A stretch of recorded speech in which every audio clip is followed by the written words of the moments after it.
दोस्तों 1 million subscribers होने की खुशी में और आपके डिमांड पे आज हम लेके आए हैं आपके लिए एक टेंस की फुल फ्लैज वीडियो। इस वीडियो को देखने से पहले आप मुझसे प्रॉमिस करो, एक प्रॉमिस मैं आपसे करता हूं। आप प्रॉमिस करो कि आप वीडियो एंड तक देखोगे और मैं आपसे प्रॉमिस करता हूं कि वीडियो देखने के बाद आपके टेंस हमेशा के लिए पूरे पक्के हो जाने वाले हैं। कोई आपको टेंस सीखने से नहीं रोक सकता। सीखोगे तो क्या, औरों को भी सिखाओगे। आपने कभी इस तरह से टेंसेस को नहीं पढ़ा होगा।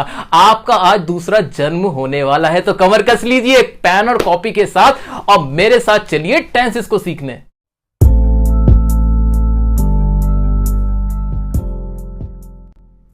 दोस्तों पहले हम समझते हैं कि टेंसेस का मतलब होता क्या है।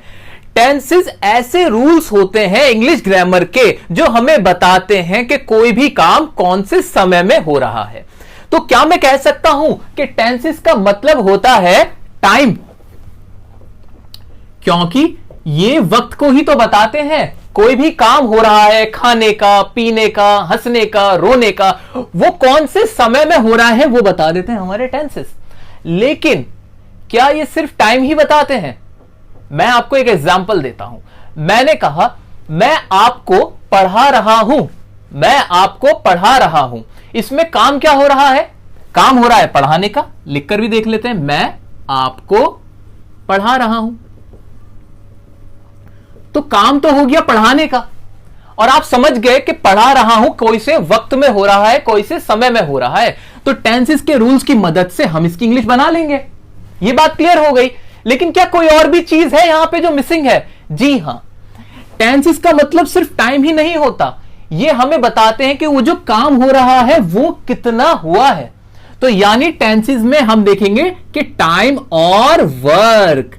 जी हां, कि टेंसेस वो रूल्स होते हैं जो हमें बताते हैं कि कोई भी काम कौन से समय में हो रहा है और वो कितना हो रहा है या हो चुका है।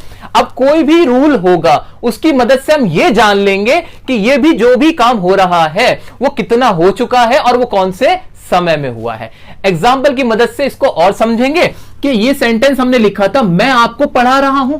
अब जो हूं वर्ड था तो हिंदी में था, तो हम समझ गए कि ये अभी की बात है, प्रेजेंट की बात है, अभी में काम हो रहा है। अच्छा, वो कितना हो रहा है? अभी पढ़ाने का काम चल रहा है। तो दो बातों का हमें पता चला। अब इन दो बातों को ही लिखने के लिए हमें टेंसेस की मदद लेनी पड़ेगी। तो अभी मोटा मोटा आप ये समझेंगे कि टेंसेस का मतलब होता है ऐसे रूल्स इंग्लिश ग्रामर के जो हमें बताते हैं कि कोई भी वर्ब यानी कोई भी क्रिया जो काम हो रहा है वो कौन से वक्त में हो रहा है और वो कितना हो चुका है, उसका स्टेटस। अब बात करेंगे आगे की कि टेंसेस हमारे कितने टाइप्स के हो सकते हैं। अब दो चीजों पे फोकस करना है ना हमें, टाइम और वर्क। दो ही तो चीजें हैं हमारे पास। तो टाइम देख लो, वर्क देख लो, उन्हीं से रूल्स बनेंगे। रटने की बिल्कुल कोशिश ना करें, मैं आपको वार्न कर रहा हूं। बिल्कुल रटने की कोशिश ना करें। रटते तो आप सालों से आ रहे हैं, तो क्या सीख गए? नहीं सीखे ना। अभी जैसे समझा रहे हैं वैसे आप समझने की कोशिश करिए। तो टाइम कितने तरह का होगा? टाइम कितने तरह का हो सकता है? टाइम 3 तरह का ही तो होता है। कौन कौन सा? एक तो जो बीत गया सो बात गई, जिसे हम बोलते हैं भूतकाल, जिसे हम हिंदी में इंग्लिश में बोल देते हैं पास्ट टेंस, हिंदी में बोलते हैं भूतकाल, यानी बीता हुआ वक्त। आप पैदा हुए थे आज से 20 साल पहले, तो वो पुरानी बात हो गई, तो यानी वो पास्ट हुआ। अभी जो आप जिसमें जी रहे हो उसे बोलते हैं वर्तमान, और जिसे हम बोल देते हैं प्रेजेंट। ये मैं अभी बहुत ही जनरल नॉलेज की बात कर रहे हैं। हम ऐसी ही बात कर रहे हैं, कोई भी अभी इंग्लिश की बात तो हम कर ही नहीं रहे। आपको भी पता है कि कौन से वक्त, कितने जो वक्त हैं कितने टाइप के होते हैं, मुझे भी पता है, वही हम यहां डिस्कस कर रहे हैं ना। तो पास्ट बीता हुआ, प्रेजेंट जो अभी में है, और कोई सा भी होता है क्या? हाँ होता तो है। अभी आप एग्जाम क्लियर करने वाले हो, करोगे, यानी फ्यूचर में। अभी ये टेंस पढ़ने के बाद आप बहुत बढ़िया इंग्लिश बोलने वाले हो, तो ये भी तो फ्यूचर है आपका। तो एक हो गया हमारा फ्यूचर, जिसे हम बोलते हैं भविष्यकाल। तो टेंस को तो मैंने कैटेगराइज करने की खूब कोशिश करी कि मैं और भी बढ़ा लूं इसको, इसके टाइप और बना दूं, लेकिन मुझसे तो बने ही नहीं। ये बने सिर्फ 3। एक तो जो समय चला गया जिसे मैंने कहा पास्ट, एक जो चल रहा है प्रेजेंट, और जो आने वाला है उसे बोलेंगे हम फ्यूचर। अब फिर वही बात दिमाग में आई कि टेंस तो ऐसे रूल्स हैं जो दो चीजों को बताते हैं। एक टाइम कि वो काम कौन से समय में हो रहा है वो, और दूसरा वर्क भी तो है। अब काम को भी ऐसे डिफाइन करते हैं। काम कितने तरह का हो सकता है? काम क्या सिर्फ चल ही रहा होता है? नहीं, काम तो पूरा भी हो सकता है। मेरे को कहना है आपसे, मान लीजिए कि मैं आपको पढ़ा चुका हूं, यहां पर एग्जांपल था मैं आपको पढ़ा रहा हूं, इसी को मैंने कन्वर्ट कर दिया और मैंने लिख दिया मैं आपको पढ़ा चुका हूं। अब जो पढ़ाने का काम था वो पूरा हो गया है, बिल्कुल पूरा हो चुका है। तो वर्क जो था वो बदल गया, पहले चल रहा था अब कंप्लीट हो गया। तो यानी वर्क के भी कुछ टाइप्स हो सकते हैं। आइए बनाते हैं।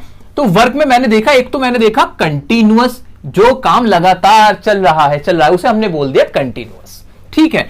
एक और टाइप बनाया मैंने उसको बोला परफेक्ट। परफेक्ट का मतलब परफेक्ट, आमिर खान को बोलते हैं मिस्टर परफेक्शनिस्ट। या मैंने आपसे कहा कि परफेक्टली हुआ, यानी कोई भी कमी उसके अंदर नहीं बची, वो अधूरा नहीं है किसी भी तरह से, उसे हमने बोला परफेक्ट। तो इसको ऐसे याद रख सकते हैं कि काम परफेक्ट है, उसका मतलब ये हुआ कि वो कंप्लीट है, उसमें कुछ बचा नहीं है। तो कंटिन्यूअस हुआ, परफेक्ट हुआ, और एक और भी तो हो सकता है। कौन सा हो सकता है देखते हैं ना। एक मैंने बोला इनडेफिनिट। अब इनडेफिनिट का मतलब यहां पर क्या हुआ सर?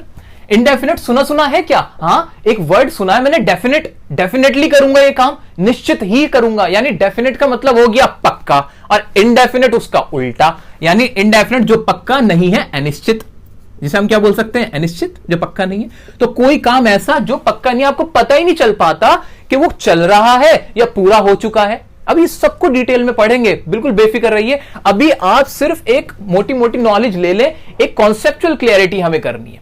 अभी हमने क्या क्या पढ़ा है, थोड़ा सा रिवाइज करते हैं। हमने पढ़ा कि टेंस कितना तरह के होते हैं, टेंस होता क्या है, और टेंस में हमने इनको बांटा टाइम और वर्क में, और टाइम के बेस पे हमने बांटा, और अब वर्क को वर्क के बेस पे बांट रहे हैं। इतना ही तो करा हमने।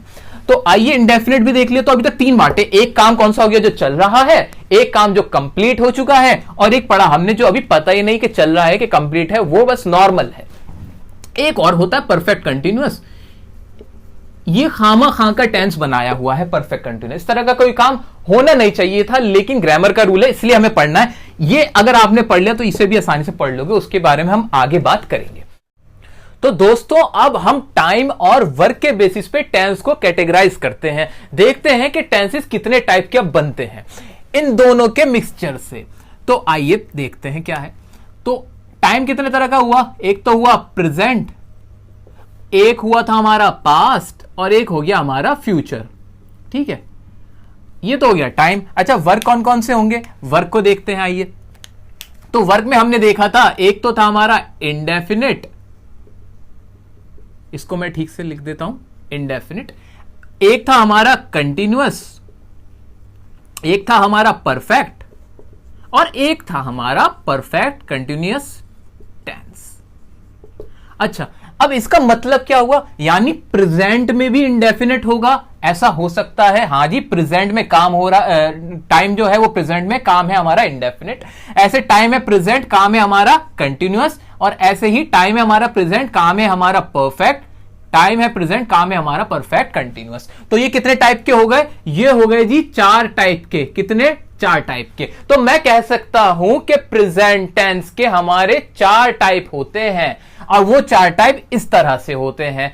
इनके नाम को हमने समझना सीख ही लिया है कि इनके नाम से हम कैसे पता लगा सकते हैं कि कौन सा काम हो रहा है और कितना हो चुका है। तो ये हमने समझ लिया। अच्छा, बिल्कुल समझ में आया। अब एक सवाल और, जिस तरह से प्रेजेंट टेंस में एक काम के बेस पे हमने 4 में कैटेगराइज किया, तो क्या पास्ट और फ्यूचर में भी ऐसा ही होगा? अब ये सवाल आता है, क्या ऐसा ही पास्ट और फ्यूचर में होगा? बिल्कुल होगा। वेरी लॉजिकल, ये बहुत ज्यादा लॉजिकल है। जिस तरह यहां हुआ ऐसे ही यहां पर भी होगा। यहां भी पास्ट का क्या होगा? एक इंडेफिनिट हो जाएगा, past continuous, past perfect, past perfect continuous. क्या फ्यूचर में भी यही चेंज चलेगी? हां जी, बिल्कुल चलेगी। ऐसा होगा कि काम कोई फ्यूचर, जो टाइम होगा उस काम का, वो फ्यूचर में होगा।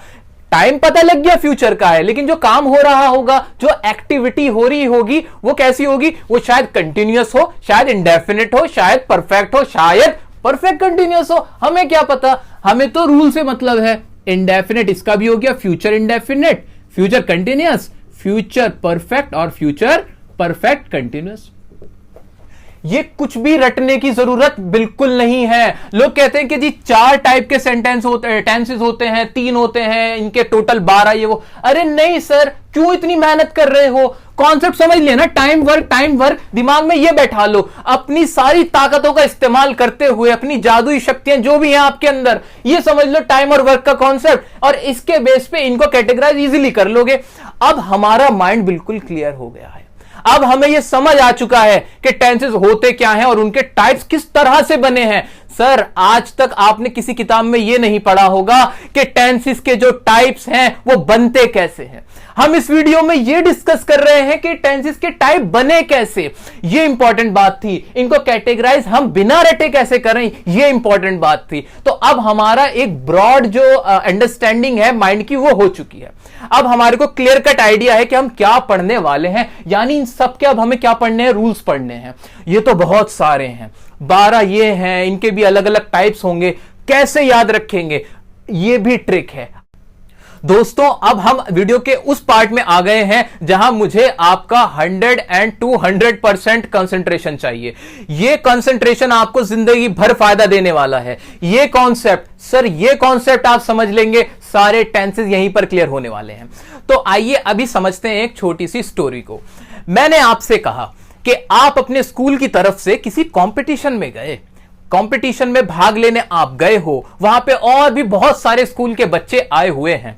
अब इतने सारे बच्चों में आपकी पहचान कैसे हो, आप तो खो जाओगे, आपके टीचर्स परेशान हो जाएंगे। तो ऐसे में क्या करना चाहिए या क्या होता है, ऐसा करना चाहिए कि आपको मैं ना एक डिफरेंट कलर की जैकेट्स पहना देता हूं। मान लीजिए हमने क्या किया, अपने स्कूल के बच्चों को रेड कलर की जैकेट पहना दी।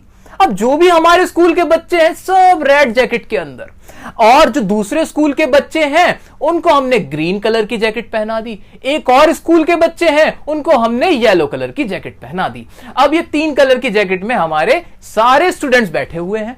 अब हमें क्या याद रखना है, हमें तो बस ये याद रखना है ना कि हमारे स्कूल के बच्चे रेड कलर की जैकेट में है। जो भी रेड कलर की जैकेट में होगा मैं समझ जाऊंगा कि ये हमारे स्कूल का ही स्टूडेंट है। अब चाहे वो कहीं भी चला जाए, घूमे फिरे, हमें टेंशन ही नहीं है। हम तो रेड देखा, पहचान लगाई, बात खत्म। अब हमने ये तो सीख लिया कि टेंसेस जो होते हैं वो 3 टाइप के होते हैं और उनके 4 और वर्क वाले टाइप होते हैं। ये हमने सीख लिया था। टेंसेस कितने वक्त कितने तरह का होता है, काम कितने तरह के होते हैं, ये तो सब क्लियर हो गया। अब उनकी पहचान, ऐसे ही टेंसेस में हमने रेड जैकेट पहनानी है, कुछ बच्चों को हमें येलो जैकेट पहनानी है, कुछ को ग्रीन जैकेट पहनानी है। जी हां, ये जो हमने 3 जैकेट पहनाई ना, वो ऐसे पहनाई कि हमने क्या किया, हमने लिखा कि प्रेजेंट टेंस जो भी होगा, जो हमारा प्रेजेंट टेंस होगा ना, उसकी जो हम हेल्पिंग वर्ब इस्तेमाल करेंगे वो कौन सी होंगी, वो होंगी हमारी do, does, is, am, are और हैज, हैव। ये हमें याद रखना है कि ये जब भी होंगे ना, प्रेजेंट हमें दिखाना होगा तो हम इन वाली हेल्पिंग वर्ब्स को याद रखेंगे। डू, डज, इज, एम या आर, हैज या हैव, ये याद रखना है। अच्छा, और स्कूल के बच्चों को हम क्या पहनाते हैं, पास्ट वालों को। अब कभी भी टाइम हो पास्ट टेंस में तो उसकी पहचान के लिए कि वो टाइम कैसे पहचाने, उसके लिए हमने जैकेट कौन सी पहनाई। मान लीजिए हमने ग्रीन जैकेट पहनाई तो डू डज का हमने करा डिड, इज, एम, आर का करा हमने वॉज या फिर वर, हैज, हैव का हमने कर दिया सिंपल हैड।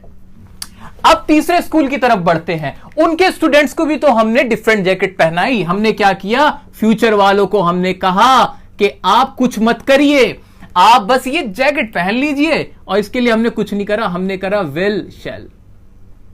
मेनली यही रखना है हमें याद, विल शैल ही होगा।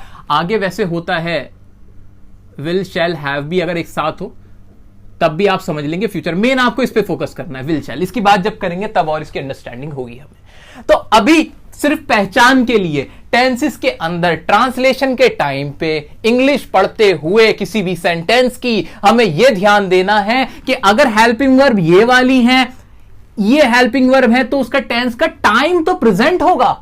काम की बात नहीं की हमने, हमें टाइम पता चल जाएगा कि do, does, is, am, are है, हैज, हैव है, तो वो प्रेजेंट है। टाइम अगर डिड, वॉज, वर, हैड वाली हेल्पिंग वर्ब है तो हमें पता चल गया वो पास्ट है, और अगर फ्यूचर है तो विल और शैल है। एक एग्जांपल की मदद से हम इसको और अच्छे से समझेंगे। एग्जांपल मैंने लिख दिया। मान लीजिए she does not understand English.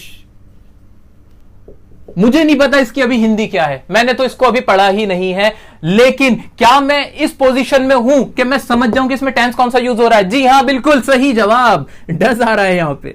Does समझते ही मेरे को पता चलिए इसका टाइम तो प्रेजेंट है, बात खत्म हुई। अभी हमने वर्क की बात नहीं करी, काम क्या हो रहा है? अंडरस्टैंड का, यानी समझने का काम हो रहा है। अभी हमने ये नहीं देखा कि काम को कैसे समझेंगे, अभी हम वर्क टाइम की बात कर रहे हैं। तो टाइम में हमने समझ लिया डज को देखते ही कि ये प्रेजेंट में बात हुई है। सर काम का भी बता दो ना। सर ऐसे ही काम का भी तो बता दो कि काम को कैसे पहचाने कि वो कितना हो चुका है। टाइम तो आप समझ गए, टाइम तो समझ गए कि हेल्पिंग वर्ब देखते ही छूटते ही समझ जाएंगे कि भाई ये प्रेजेंट है, ये पास्ट है, एकदम करेक्ट आंसर। अब काम का बता दो। क्या काम का भी कोई ऐसा रूल है? जी हां है रूल। रूल क्या है?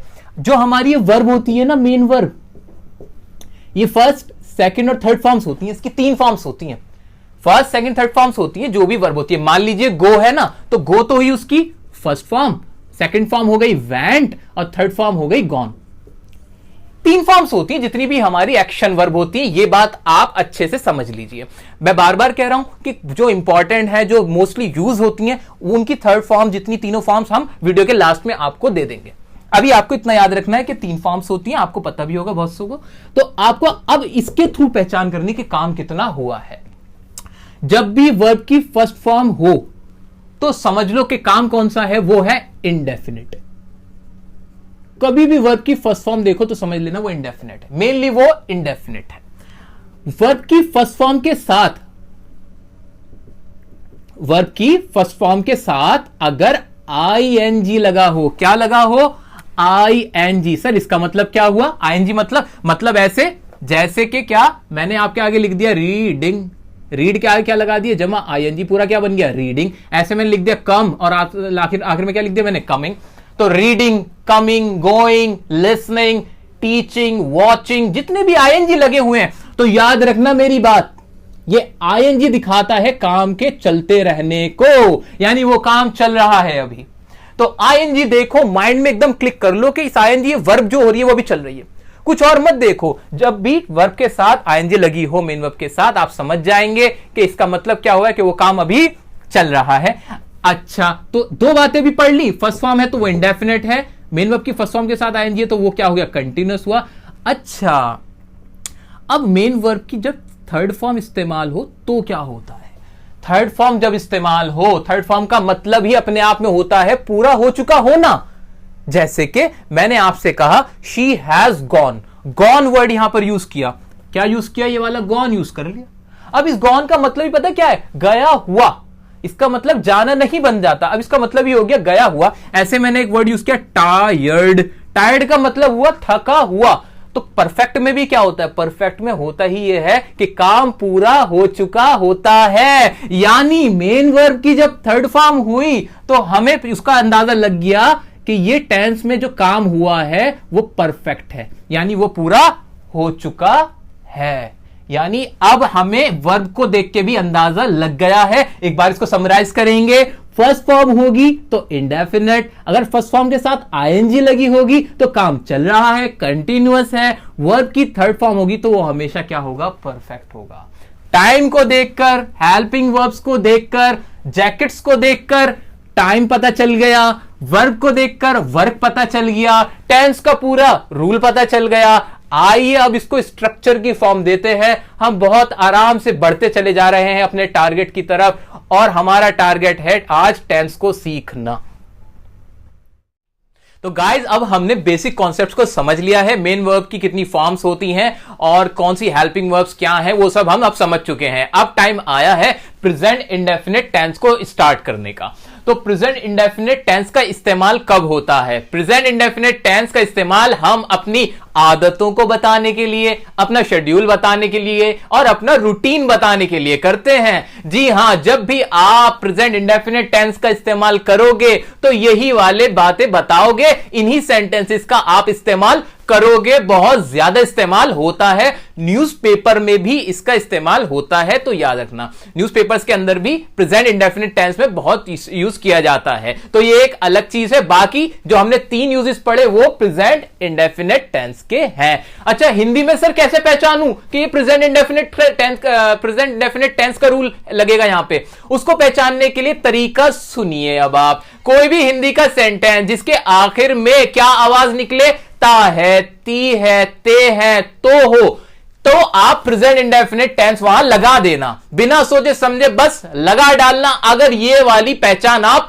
देखते हो, सेंटेंस कैसे ताहती है देखोगे, ऐसे देखना। जैसे मैंने कहा मैं स्कूल जाता हूं, जाता हूं। मेरी मम्मी खाना पकाती है, तुम वहां क्या करते हो? तुम झूठ क्यों बोलते हो? हम इंग्लिश पढ़ते हैं। तो ये हिंदी की पहचाने मैंने आपको बता दी, लेकिन इसका हमेशा इस्तेमाल मत करना। पता चला पूरी जिंदगी आप बस यही इस्तेमाल सीख के पहचान कर रहे हो। नो, ये तो अभी बेसिक्स के लिए बताया है, ये आपकी एक मदद की गई है। असली रूल तो आपको ऐसे ही याद करना है। कैसे? कि जहां आदतें होंगी, जहां पे आपको इंडेफिनेट और प्रेजेंट टाइम कौन सा होगा, प्रेजेंट का काम कैसा होगा, इंडेफिनेट का, इस तरह से आपको कॉन्सेप्ट याद करना है। ठीक है, तो आगे बढ़ते हैं। तो हमारा पहला है रूल अफर्मेटिव के लिए। अब ये सर अफर्मेटिव क्या होता है? डिफरेंट सेंटेंस हम अपनी लाइफ में बोलते हैं। जैसे कि हम वो कहते हैं कि मैं जाता हूं, मैं वहां क्रिकेट खेलता हूं। ये सारे तो हो गए अफर्मेटिव के, यानी इनमें हां में बात हुई, हां ये मैं काम करता हूं। ऐसे मैंने कहा जो मैं काम नहीं करता हूं उनके लिए क्या होगा? तो इसी बिहाफ पे, इसी बेसिस पे हमने क्या करा, सेंटेंस को कैटेगराइज कर रखा है। मेनली हम 3 कैटेगरी पढ़ने वाले हैं, एक अफर्मेटिव, एक नेगेटिव और एक इंटरोगेटिव। आपने सेंटेंस के टाइप्स पढ़े होंगे, बाकी हम यहां डिस्कस कर लेंगे। ठीक है, तो अफर्मेटिव जिसमें हम हां में बात करते हैं, जी हां ये काम हम करते हैं। आप प्रेजेंट इंडेफिनिट टेंस में ऐसे सेंटेंस जिसमें हम कहते हैं हां जी ये काम तो मैं करता हूं, ठीक है, तो उनके लिए आप कैसे इंग्लिश बनाओगे, उनकी ट्रांसलेशन कैसे करोगे, उसको समझते हैं। अफर्मेटिव किसी का भी हो, कोई भी सेंटेंस अगर अफर्मेटिव में है यानी हां में बात हो रही हो, तो सबसे पहले आप लगा देंगे सब्जेक्ट। सब्जेक्ट आ जाएगा, यानी जो काम करता है उसका नाम आ जाएगा, उसकी इंग्लिश यहां पर आ जाएगी। जैसे कि अब ये मैं है, तो मैं यहां पर क्या है, काम करने वाला है। मैं व्हाइट बोर्ड पर लिखता हूं, तो इसके लिए क्या सब्जेक्ट बना, मैं इसका सब्जेक्ट हो गया। आगे बढ़ेंगे। मेन वर्ब की कौन सी फॉर्म, रूल तो हमारे यहां लिखे हुए तो है। मेन वर्ब की कौन सी फॉर्म लगेगी, फर्स्ट कब लगेगी, जब इंडेफिनिट होगा। तो हम पढ़ ही क्या रहे हैं, प्रेजेंट इंडेफिनिट, तो मेन वर्ब की फर्स्ट फॉर्म लग गई सर। यहां पे आपको हमने रीजन भी दिया, वजह भी दी कि ये फॉर्मूला बन कैसे रहा है। रटने की कोई भी जरूरत नहीं है। अगर ये वीडियो देखने के बाद भी अगर आप रट रहे हो, तो सर ये वीडियो बनाने का हमारा जो पर्पस था वो फुलफिल नहीं हो पाएगा। मुझे पूरी उम्मीद है हमारे सब साथी इसको रटेंगे नहीं और इसको ऐसे ही समझेंगे। और वीडियो को लाइक जरूर कर देना अगर आपको ये रीजन जानने के बाद मजा आया हो तो यहां मेन वर्ब की कौन सी फॉर्म लगनी है, फर्स्ट। कौन सी लगी, हां फर्स्ट लगी, बिल्कुल कोई सोचना ही नहीं है, फर्स्ट फॉर्म लगी, ठीक है। अब एस या ईएस लगेगा, वो कब लगेगा, वो तब लगेगा। वैसे इसके बारे में तो हमने बता रखा है, हमारी एक एरर डिटेक्शन की वीडियो, उसमें हमने डिस्कस किया था कि एस या ईएस कब आएगा। अब दोबारा एक बार मैं आपको समझा देता हूं। एस या ईएस तब लगेगा मेन वर्ब की फर्स्ट फॉर्म के साथ, जब ये जो हमारा सब्जेक्ट है ना, ये जो हमारा सब्जेक्ट है वो थर्ड पर्सन हो। थर्ड पर्सन कौन सा, जिसके बारे में बात की जा रही है वो थर्ड पर्सन हो, और वो थर्ड पर्सन अगर सिंगुलर हो, अगर थर्ड पर्सन हमारा सिंगुलर हो, और उसके साथ हम क्या लगाएंगे, वो हमारा सब्जेक्ट है, तब हम लगा देंगे मेन वर्ब की फर्स्ट फॉर्म के साथ एस या ईएस। इसको एग्जांपल के साथ भी समझ लेते हैं। जैसे सेंटेंस है मेरा, कुणाल मेरे साथ रहता है। कुणाल मेरे साथ रहता है। कुणाल कौन, थर्ड पर्सन जिसके बारे में बात की गई है, यानी वो फर्स्ट पर्सन नहीं, कहने वाला नहीं, सुनने वाला नहीं, वो थर्ड पर्सन है, कोई तीसरा है। तो कुणाल थर्ड पर्सन हुआ कि नहीं हुआ, क्या वो सिंगुलर है, हां कुणाल एक व्यक्ति है, तो उसके साथ मेन वर्ब जो भी होगी हम क्या लगा देंगे, एस या ईएस लगा देंगे। अच्छा, लास्ट में फिर आ जाएगा हमारा ऑब्जेक्ट। तो हमने इसको पूरा अच्छे से समझ लिया, सब्जेक्ट, वर्ब की फर्स्ट फॉर्म, एस या ईएस और ऑब्जेक्ट। क्लियर। अब इसको एग्जांपल से समझेंगे। अफर्मेटिव हमारा खत्म हो जाएगा। फिर मैं व्हाइट बोर्ड पर लिखता हूं, सब्जेक्ट क्या, मैं की इंग्लिश क्या हो जाएगी, आई। अच्छा, आई के साथ एस या ईएस लगा दूं, क्या लगाऊंगा, क्या दिमाग में सोचो, सब्जेक्ट सोचते ही एस ईएस का दिमाग में ख्याल आना चाहिए। आई तो ऐसा लग रहा है सिंगुलर, अरे नहीं, मुझे मतलब ही नहीं है कि सिंगुलर है कि प्लूरल, मुझे देखना है थर्ड पर्सन है कि नहीं। पहले तो ये देखो ना कि थर्ड पर्सन है कि नहीं। नहीं जी, ये थर्ड पर्सन नहीं है, ये तो फर्स्ट पर्सन है, इसलिए एस या ईएस का कोई क्वेश्चन ही नहीं बनता, SES नहीं लगाएंगे। ओहो मजा आया, ठीक है कोई दिक्कत नहीं। आगे बढ़ूंगा मैं। मेन वर्ब की फर्स्ट फॉर्म आनी है। मेन वर्ब क्या है इसमें? मैं व्हाइट बोर्ड पर लिखता हूं। लिखना, लिखने की इंग्लिश क्या होती है? राइट। तो यहां हम क्या लिख देंगे? राइट। हम भी राइट कर देंगे, ठीक है। आई राइट, और ऑब्जेक्ट क्या है इसमें? किसके ऊपर लिखा जा रहा है? व्हाइट बोर्ड पर। तो मैं लिखूंगा आई राइट ऑन, और हमारा क्या आ जाएगा? White board. मैंने कोई भी सेंटेंस रटने की कोशिश ही नहीं करी, मैंने बस रूल देखा और कर लिया। अच्छा हिंदी से भी समझ लो जरा इसको। मैं व्हाइट बोर्ड पर लिखता हूं, ये क्या मेरे शेड्यूल है? शायद मेरा शेड्यूल हो सकता है। मेरी आदत है? हां मेरी आदत हो सकती है। मेरा रूटीन है? हां जी हो सकता है। तो ये वाला प्रेजेंट इंडेफिनिट इंग्लिश वाले जो हमने पहचान बनाई थी उससे प्रूव हुआ। अब देखो क्या हिंदी वाली पहचान, एक और पहचान तो थी, आखिर में ताहू आ रहा है, ये तो रहा ताहू। हां मैं व्हाइट बोर्ड पर लिखता हूं आया, ताहू कोई भी आएगा तो वो क्या होगा? प्रेजेंट इंडेफिनिट होगा। तो हमने दोनों तरीके से समझ ली सर ये वाली बात, और रूल तो हमें पता ही है। आओ दूसरे एग्जांपल पे। तुम उसे जानते हो। अब ते हो माइंड में आते ही समझ में आ गया क्या ये प्रेजेंट इंडेफिनिट है। तुम उसे जानते हो यानी ये हमारा हुआ प्रेजेंट इंडेफिनिट। इसको भी बनाएं, जल्दी से बनाते हैं। आइए सब्जेक्ट जल्दी बनाओ। तो तुम की इंग्लिश क्या हो जाएगी? तुम की इंग्लिश होगी हमारी यू। वर्ब क्या है? वर्ब आएगी ना, मेन वर्ब क्या है? उसे जानते। जानने की इंग्लिश क्या होती है? नो। अच्छा SEIS लगा दूं? लगा दें क्या हम यहां SEIS? नहीं लगाएंगे सर, क्योंकि ये तो थर्ड पर्सन है ही नहीं, ये तो सेकंड पर्सन है। अच्छा बहुत अच्छी बात। यू नो, और उसे की इंग्लिश क्या हो जाएगी? उसे की इंग्लिश हो जाएगी हिम या हर। डिपेंड करता है, अगर लड़के के बारे में बात हुई है तो हिम, लड़की के बारे में हुई है तो हर।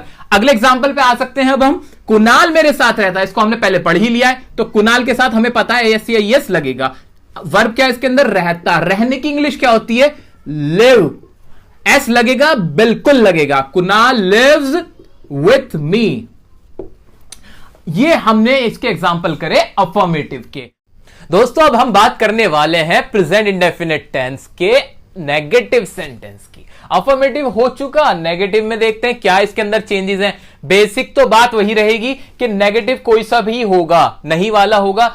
शुरुआत तो सब्जेक्ट से ही होगी और खत्म ऑब्जेक्ट पे ही होगा, ये तो क्लियर है हमें, ठीक है। अब देखते हैं सब्जेक्ट के बाद क्या लगाएंगे। तो हिंदी से इंग्लिश बनाते वक्त आप सबसे पहले सब्जेक्ट इंग्लिश बनाओ, उसके बाद डू या डज लगाओ। डू किसके साथ? डज किसके साथ? तो डू जाएगा प्लूरल्स के साथ जो एक से ज्यादा है, और सिंगुलर्स के साथ लगेगा डज। लेकिन याद रखना आई के साथ आप इस्तेमाल हमेशा करोगे डू, ठीक है। कंफर्म, कोई डाउट नहीं जी। आगे बढ़ जाते हैं। सर नॉट लगा देना, क्योंकि नॉट की ही हिंदी नहीं होती है। उसके बाद मेन वर्ब की फर्स्ट फॉर्म प्लस ऑब्जेक्ट, ये रहेगा फॉर्मूला नेगेटिव सेंटेंसेस के लिए। एग्जांपल की मदद से इसको करते हैं। एग्जांपल है मेरा, मैं झूठ नहीं बोलता हूं। आपके सामने मैंने एक एग्जांपल रखा, मैं झूठ नहीं बोलता हूं। मैंने कहा इसकी इंग्लिश बनाओ। अब क्या पहला स्टेप होना चाहिए मेरा? पहला स्टेप ये होना चाहिए, सर ये टेंस कौन सा है? सर ये टेंस कौन सा है? हाँ जी इसमें कोई काम हो रहा है। क्या काम हो रहा है? झूठ बोलने का काम हो रहा है। मैं झूठ नहीं बोलता हूं, यानी नहीं बोलता नेगेटिव है। ये आपकी कोई आदत है? हां मेरी आदत है, मैं अपनी आदत बता रहा हूं। आदतें तो प्रेजेंट इंडेफिनिट टेंस का पार्ट है, ये तो प्रेजेंट इंडेफिनिट टेंस हुआ। कंफर्म, पता चल गया प्रेजेंट इंडेफिनिट टेंस है। अच्छा और कोई पहचान? और भी तो पहचान थी। हाँ हिंदी वाली पहचान। क्या इसके आखिर में ता है, ती है वगैरह आ रहा है? हाँ मैं झूठ नहीं बोलता हूं, मैं आ तो रहा है, ये ता हूं, ये तो प्रेजेंट इंडेफिनिट टेंस है। अब इसको हम ऐसे समझ रहे हैं सर कि कभी भी कोई भी सेंटेंस हमारे सामने आ जाए तो उसकी कैसे इंग्लिश बनानी है, ये माइंडसेट बना के हमें पढ़ना है। ये नहीं कि इसको सिर्फ ये एग्जांपल है सॉल्व करे खत्म। नो, एग्जाम्पल 1000, 2000, लाख, कितने भी आप सेंटेंस बनाओगे रूल यही लगेगा, पहचाने यही रहेंगी, ये टस से मस नहीं होगी सर। इसलिए हमने पहचानों को माइंड में रखते हुए करना है, फिर प्रैक्टिस हो जाएगी तो ज्यादा सोचने की जरूरत नहीं पड़ा करेगी, बिलीव मी। ओके तो मैं झूठ नहीं बोलता, ये कंफर्म हो गया प्रेजेंट इंडेफिनिट का नेगेटिव है। सब्जेक्ट की इंग्लिश मैं की क्या बन जाएगी सर? मैं की इंग्लिश बनेगी आई, कोई दिक्कत नहीं। आई के साथ डू या डज में से क्या लगा दूं? आई के साथ हमने पढ़ा डू लगेगा, डू लग जाएगा। अच्छा नॉट, हाँ जी नॉट तो लगना ही लगना है, तो आई डू नॉट। और इंग्लिश क्या है इसकी? वर्ब क्या है इंग्लिश इसकी झूठ बोलने की? टेल अ लाई होती है, तो क्या लिखेंगे हम? I do not tell a lie. तो इसकी इंग्लिश हमने बना दी I do not tell a lie, मैं झूठ नहीं बोलता हूं। अगला क्या है? तुम दवाई नहीं लेते हो। इसके लिए सब्जेक्ट क्या होगा? सब्जेक्ट की इंग्लिश हम बनाएंगे तुम की इंग्लिश क्या हो जाएगी? यू। उसके बाद डू या डज आएगा। तुम क्या होता है हमारा? प्लूरल होता है, प्लूरल्स के साथ हम क्या लगा देते हैं? डू। डू आ जाएगा, नॉट भी सबके साथ आ जाएगा। यू डू नॉट, वर्ब क्या है इसमें, लेना, लेने की इंग्लिश हो जाएगी take. You do not take, दवाई को बोलते हैं मेडिसिन, तो you do not take medicine. ठीक है, ओके। अगला है हमारा, वह कोशिश नहीं करती है। इसमें सब्जेक्ट क्या हमारा, शी, लड़की के लिए शी आता है। डू या डज, सिंगुलर्स के साथ लग जाएगा डज। डज नॉट, कोशिश करने की पूरी इंग्लिश होती है try. She does not try. ये हमने नेगेटिव समझे, फॉर्मूला समझा। सर याद रखें, हमने जो भी ये सेंटेंसेस करे हैं फॉर्मूले की मदद से करे हैं, और ये फॉर्मूला कैसे बना ये भी आज हमें पता है। आपको पता चल रहा है एक एक रीजन के टेंसेस के कौन सा स्ट्रक्चर कैसे बन रहा है, तो इसमें रटने वाली बात नहीं है। यह वीडियो देखने के बाद आपको इतनी नॉलेज हो जानी चाहिए कि आप दूसरे को भी पढ़ा सको। गाइस, ये टाइम आ गया है इंटरोगेटिव सेंटेंस का, सवालों को पूछने का। जी हां, वो वाले सेंटेंस जिसमें हम सवाल पूछते हैं उनकी इंग्लिश कैसे बनानी है वो देख लेते हैं। तो डू या डज यानी हेल्पिंग वर्ब सबसे पहले रख दो। अच्छा, नोटिस करना, बहुत इंपॉर्टेंट बात कहीं लिख लो क्या, कि कभी भी इंटरोगेटिव सेंटेंस जो होगा ना तो उसकी शुरुआत हेल्पिंग वर्ब से ही होगी। तो याद रखना है हमें कि उसकी शुरुआत हेल्पिंग वर्ब से होगी। जो भी टेंस होगा उसकी हेल्पिंग वर्ब सबसे पहले आएगी। ठीक है, तो इसकी हेल्पिंग वर्ब डू या डज थी, तो डू या डज आ गया। डज किसके साथ, डू किसके साथ, वही नेगेटिव वाला रूल जो हमने नेगेटिव सेंटेंस में रूल पढ़ा है ना, वही लगेगा। सिंगुलर्स के साथ डज, प्लूरल्स के साथ डू, और आई के साथ भी डू आएगा। सब्जेक्ट रखेंगे, फिर मेन वर्ब की फर्स्ट फॉर्म प्लस ऑब्जेक्ट। ठीक है, सब अब एग्जांपल्स हैं, एग्जांपल से हम सेंटेंस को बनाते हैं। क्या तुम खेलते हो, इसमें एक सवाल पूछा, क्या तुम खेलते हो, उसकी इंग्लिश बनाते हैं जल्दी से। डू या डज में से क्या आ जाएगा, सब्जेक्ट देखो, तुम क्या होता है, प्लूरल। प्लूरल के साथ क्या लगा दूं, डू, तो लगा दूंगा डू, तो डू, और उसके बाद क्या, सब्जेक्ट क्या है, यू, खेलने की इंग्लिश प्ले, फर्स्ट फॉर्म रहेगी क्वेश्चन मार्क, खत्म। अच्छा, ये लगाना मत भूलना, मार्क ऑफ इंटरोगेशन कहते हैं इसे, ये भी पढ़ा जाता है सर, तो इसको मार्क ऑफ इंटरोगेशन को लगाना ना भूले लिखते हुए। ठीक है, अच्छा, क्या तुम वहां रहते हो, इसमें भी तो एक सवाल था। अच्छा चलो, छोटा सा एक और मजा करते हैं इसमें, क्या, शुरू से चलते हैं। क्या ये प्रेजेंट इंडेफिनिट टेंस कैसे है ये देख लेते हैं। ते हो लास्ट में आ रहा है, हाँ आ रहा है।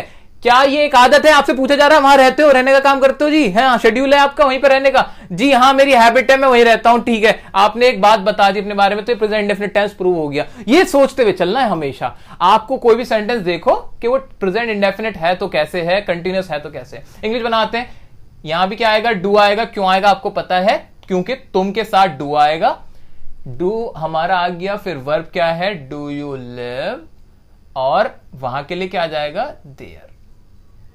डू यू लिव देयर, क्या तुम वहां रहते हो। अगला है हमारा सेंटेंस, क्या वह तुम्हें पढ़ाता है। अब ये भी ता है लास्ट में आया, हैबिट पूछी गई, हाँ तो ये क्या है, प्रेजेंट इंडेफिनिट टेंस। बार बार सर मैं इसलिए रिपीट कर रहा हूं ताकि आपके माइंड में बैठ जाए, इसलिए आप भी रिपीट करो, कभी भी सेंटेंस पढ़ो इसी तरह प्रैक्टिस करो। पहले पूछो क्या वो वाले टेंस है कि नहीं, जो टेंस आप पढ़ रहे हो उसको देखो।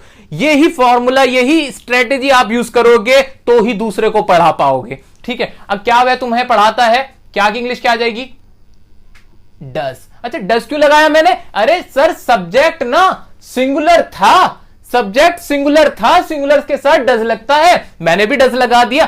बहुत सही किया आपने, डज आ गया। उसके बाद ही आ जाएगा, या लड़का है ना पढ़ाता है तो लड़के के लिए ही आ गया, डज ही। पढ़ाने के लिए क्या हो जाएगी, टीच, और तुम्हें के लिए क्या आ जाएगी, you. Does he teach you. Sir ये हमारे हुए इंटरोगेटिव सेंटेंस खत्म। सर नीचे भी आपने कुछ लिखा हुआ डबल इंटरोगेटिव, सर ये क्या है, सर ये ज्यादा इस्तेमाल होता है, इससे ज्यादा तो ये इस्तेमाल होता है, इसको समझ लो डबल इंटरोगेटिव सेंटेंस क्या होता है। डबल इंटरोगेटिव सेंटेंस और इंटरोगेटिव सेंटेंस में फर्क क्या है, अंतर क्या है वो देखते हैं। तो अंतर ये होता है, सवाल तो पूछते हैं हम, दोनों ही इंटरोगेटिव हैं, लेकिन सवाल जो हम पूछते हैं तो कुछ सवाल ऐसे होते हैं जिनका जवाब यस या नो में होता है। ओके, कुछ सवाल ऐसे होते हैं जिनका जवाब आप चाह के भी यस या नो नहीं कर सकते होते हैं। आप सोचो कैसे ऐसे सवाल हो सकते हैं। बिल्कुल, मैंने आपसे पूछा क्या मुझे जानते हो, तो जवाब क्या दोगे, यस या नो ही तो देना पड़ेगा। तीसरा कोई जवाब दोगे, नहीं दे सकते। आप बोले हाँ नहीं, हाँ जानता हूं या नहीं जानता हूं। एक सवाल मैंने आपसे पूछा आपका नाम क्या है, आप जवाब दोगे मेरा नाम हाँ है, नहीं, आप क्या बोलोगे, अपना नाम बताओगे। तो ये जो जहां पे आप यस या नो में आंसर दे सकते हो, या सवाल ही ऐसा हो जिसका आंसर सिर्फ यस या नो में होगा, तो वो इंटरोगेटिव होता है, सिंपल। लेकिन जो सवाल जिसमें आपको पूरे डिटेल में आंसर देना पड़ता है ना, वो डबल इंटरोगेटिव होता है। अच्छा सर, ये तो समझ में आ गया, अब हिंदी में भी कुछ पहचान बता दो। सुनो, पहचान क्या होती है? ये जो भी स्टार्ट होगा नॉर्मल इंटरोगेटिव, उसके शुरू में क्या आएगा और कोई वर्ड यूज नहीं होगा। जैसे क्या तुम जानते हो, क्या तुम आते हो, क्या तुम खाते हो, क्या तुम पीते हो, क्या तुम हंसते हो, क्या तुम परीक्षा देते हो, कोई भी जो होगा वो क्या से शुरू होगा और यस या नो उसका आंसर हो जाएगा। क्लियर? अब आते हैं डबल इंटरोगेटिव। ये नहीं होगा भाई, इसके शुरू में क्या नहीं होगा, इसके बीच में होगा। तुम क्या खाते हो वो चीज बताओ, तुम क्यों लड़ते हो वो वजह बताओ, तुम क्यों हंसते हो वो चुटकुला सुनाओ। तो अब ये वाली जो हमारे सेंटेंस हुए, इसमें बीच में WH फैमिली आई, सिर्फ क्या का इस्तेमाल नहीं हुआ, क्यों, कब, कैसे, जो भी हमारी WH फैमिली जिसे कहते हैं हम, वो यूज होती है। और सेंटेंस के शुरू में नहीं होगी, बीच में होगी। अब इसको बनाने का तरीका क्या है? सर इसका तो एक और फॉर्मूला बढ़ गया, दिक्कत हो गई, कैसे करें? अरे कोई दिक्कत नहीं हुई, ध्यान से देखो। WH फैमिली, डू या डज प्लस सब्जेक्ट मीनो की फर्स्ट फॉर्म प्लस ऑब्जेक्ट। इसमें और इसमें फर्क क्या है? इसमें और इसमें ना सिर्फ एक चीज का फर्क है कि डू डज से पहले, इस पूरे स्ट्रक्चर से पहले WH फैमिली जोड़ दो, और कुछ नहीं करना, खत्म। WH फैमिली जोड़ दी हमने और बन गया किसका? डबल इंटरोगेटिव का फॉर्मूला। जल्दी से इंग्लिश बना दो। तुम क्यों रोती हो? अब क्यों की इंग्लिश क्या हो जाएगी हमारी? वाई हो जाएगी। तो हम क्या लिखेंगे? वाई। अच्छा, डू या डज, तुम क्या होता है? प्लूरल, प्लूरल के साथ मैंने लगा दिया डू, और फिर सब्जेक्ट आया वाई डू यू, रोने को बोलते हैं cry, why do you cry. तुम क्यों रोते हो? रोया मत करो। वह क्या कहता है? शुरू में क्या आया ना सर, हाँ या ना में जवाब दे सकते नहीं, पूरी डिटेल बतानी पड़ेगी, क्या बात कही उसने कान में आके। तो लिखते हैं वह क्या कहता है, इंग्लिश क्या हो जाएगी? व्हाट। क्या की इंग्लिश बनी? व्हाट। अच्छा, डू या डज क्या आएगा? डज आएगा। क्यों आएगा? सिंगुलर है, आप समझ चुके हो। व्हाट डज ही, और कहने की इंग्लिश होती है हमारी से। व्हाट डज ही से। हम कहां जाते हैं? अच्छा, सब में देखो, देखो ती है, ता है, ते हैं, सब देखो, दिमाग में वजह ढूंढते रहो कि प्रेजेंट डेफिनेट क्यों है। हम कहां जाते, कहां की इंग्लिश क्या हो जाएगी? वेयर। सर राइटिंग ना इतनी अच्छी आ रही है कि मुझे कुछ समझ नहीं आ रहा, इसलिए थोड़ा सा मैं यहां से लिखूंगा वेयर। और हम की क्या आएगी इंग्लिश? डू हो जाएगी यहां पे, क्योंकि हम प्लूरल है इसलिए डू होगी। वेयर डू वी, और जाने की इंग्लिश क्या हो जाएगी? गो।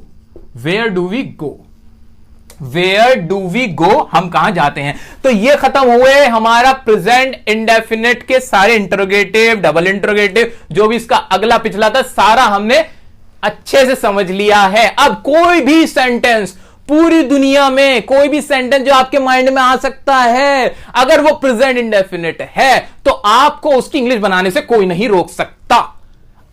सब समझ लिया है हमने।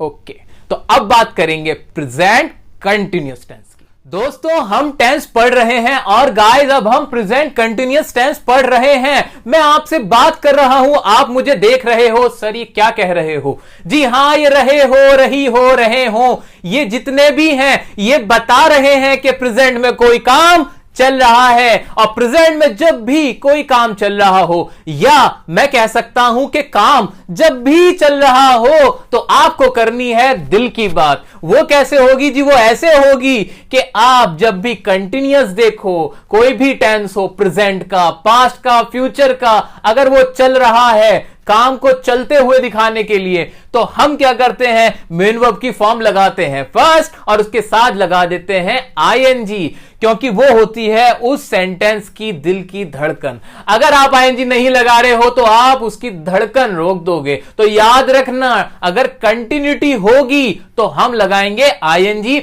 एग्जांपल्स के साथ आप समझेंगे स्ट्रक्चर्स को। तो अफर्मेटिव अगर हो, प्रेजेंट कंटिन्यूअस टेंस का अगर अफर्मेटिव हो, तो हमें क्या करना है वो देखते हैं। अच्छा, एक हिंदी में रटने वाली पहचान तो आप वही कर सकते हो कि आखिर में आवाज आएगी रहा है, रही है, रहे हैं, हम पहले ही समझ चुके हैं। और वैसे समझने के लिए ये देख लो कि कोई भी अगर प्रेजेंट में काम चल रहा हो तो उसमें आप ये रूल लगाओगे। सिंपल है, इसके अंदर ज्यादा लंबी चौड़ी बातें नहीं है। तो सबसे पहले अफर्मेटिव का बनाते वक्त सब्जेक्ट ही रखेंगे, हम जानते हैं। उसके बाद हेल्पिंग वर्ब आएगी। अच्छा, इंडेफिनिट में याद करो, देखो उसमें थोड़ा फर्क था। प्रेजेंट इंडेफिनिट के अफर्मेटिव में हेल्पिंग वर्ब नहीं आती। प्रेजेंट इंडेफिनिट के अफर्मेटिव और पास्ट इंडेफिनिट के अफर्मेटिव को छोड़ के अफर्मेटिव किसी का भी होगा तो ऐसे ही होगा, सब्जेक्ट और उसके बाद आएगी उसकी हेल्पिंग वर्ब। चलिए ये तो एडवांस बात थी, अभी हम आ जाते हैं बेसिक्स पे।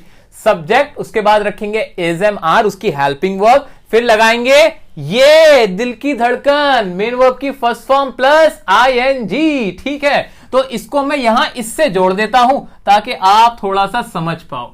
ठीक है, तो यहां ये आ जाएगा मेन वर्ब की फर्स्ट फॉर्म प्लस आईएनजी, और उसके बाद सबके आखिर में ही आता है ऑब्जेक्ट। ठीक है, तो ये तो अफर्मेटिव का था। जल्दी से इसके एग्जांपल करके इसको भी हम सीख लेते हैं। अच्छा, मैं आ रहा हूं, मैं अभी प्रेजेंट में टाइम में अभी आ रहा हूं, तो इसके लिए क्या स्ट्रक्चर लगाऊं? सिंपल है, सब्जेक्ट रखूं, मैं का क्या बनाऊंगा? मैं का हो जाएगा आई के साथ हमने पढ़ा के एम आ जाएगा, और इसके अंदर वर्ब क्या है? कम, और साथ में क्या लगेगा? I N G, I am coming. अच्छा, ये तो छोटा सा सेंटेंस था। अब मेरी दिक्कत ये है, मैं आपको बहुत लंबे लंबे सेंटेंस यहां अभी नहीं करा सकता। फिर आप पूछोगे सर यहाँ टू कैसा आया, या यहां ये कैसा आया, वो कैसे आया, और आप उसमें फंस जाओगे। तो अब ये छोटे जरूर करा रहे हैं हम, लेकिन आपको याद रखना है सेंटेंस कितना ही बड़ा हो, रूल यही लगेगा। तो शॉर्ट में समझते हैं हम। अब जैसे आई एम कमिंग था, अगर मैं बोलूं कि मैं दिल्ली से आ रहा हूं, तो मैं ये भी कर सकता हूं आई एम कमिंग फ्रॉम दिल्ली। जब मैं घर से आ रहा हूं, आई एम कमिंग फ्रॉम होम। अगर मैं स्कूल से आ रहा हूं, तो कोई भी अकॉर्डिंगली आप चेंज कर सकते हो। लास्ट में क्या आ रहा है वो मैटर नहीं करता, वो हमारा ऑब्जेक्ट है, एज इट इज उसकी इंग्लिश बना देना। ठीक है, रूल यही रहेगा आपका। अगला है हमारा, वह एग्जाम की तैयारी कर रही है। बड़ा अच्छा सेंटेंस है, प्रैक्टिकल सेंटेंस है, इसको बनाते हैं। आओ जल्दी से। रही है लास्ट में आया, प्रेजेंट कंटिन्यूअस है, लगाओ फॉर्मूला सब्जेक्ट। वह की इंग्लिश क्या हो जाएगी? ही लिख दूं? हाँ जी, ही लिख दो। अरे क्यों लिख दूं, लड़की है, शी लिख दो। तो शी हो गया, शी के साथ इज लगा दूं?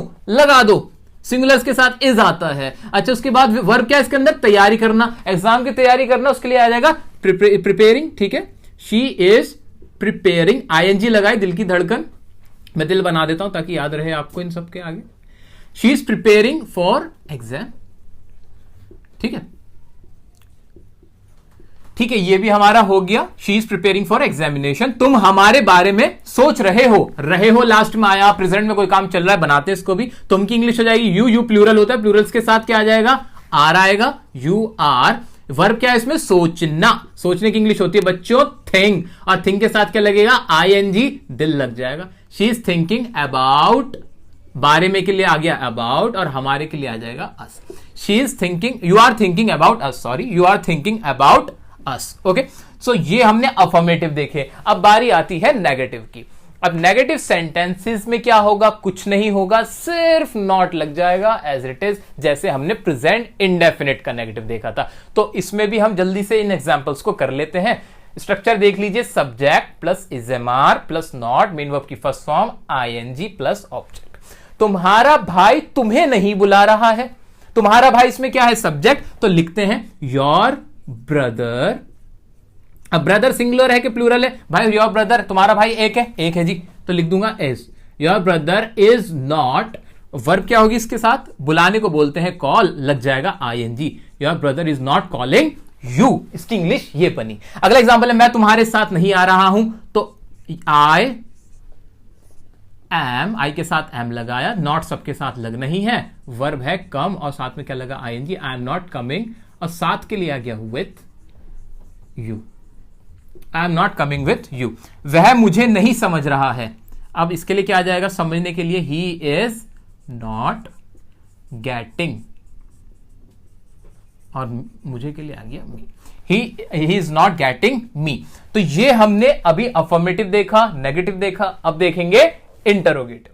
गाइज, अगर प्रेजेंट कंटिन्यूअस टेंस में कोई सवाल पूछा जा रहा है, मान लीजिए सवाल इस तरह से है, क्या तुम आ रहे हो, क्या तुम जा रहे हो, क्या तुम हंस रहे हो, क्या तुम सो रहे हो, या तुम क्यों सो रहे हो, तुम क्या सोच रहे हो, इस तरह के अगर हिंदी में सेंटेंस बोले जाएं तो उनकी इंग्लिश कैसे बनानी है वो देख लेते हैं। तो आइए, तो सबसे पहले तो रखेंगे हमारी helping verb is am are आ जाएगी, सब्जेक्ट रखेंगे, फिर उसके बाद मेन वर्ब की फर्स्ट फॉर्म प्लस आईएनजी। दिल को मत भूलिएगा, दिल की बात हमेशा साथ।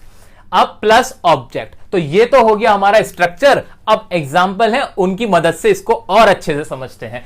क्या तुम मुझसे बात कर रहे हो, आखिर में रहे हो आ रहा है, तो समझ ही जाना चाहिए ये प्रेजेंट का कंटिन्यूअस है, और इसकी हेल्पिंग वर्ब होती है इज एम आर, और इज एम आर में सबसे पहले लगा दूंगा। अब तुम क्या होता है? प्लूरल होता है, प्लूरल के साथ आर आता है। तो आइए इसको कर लेते हैं। क्या तुम मुझसे बात कर रहे हो? सबसे पहले लगा दिया आर, उसके बाद आया सब्जेक्ट आर यू, और बात करने की इंग्लिश ही होती है टॉक, और साथ में लग जाएगा ING. Are you talking to me?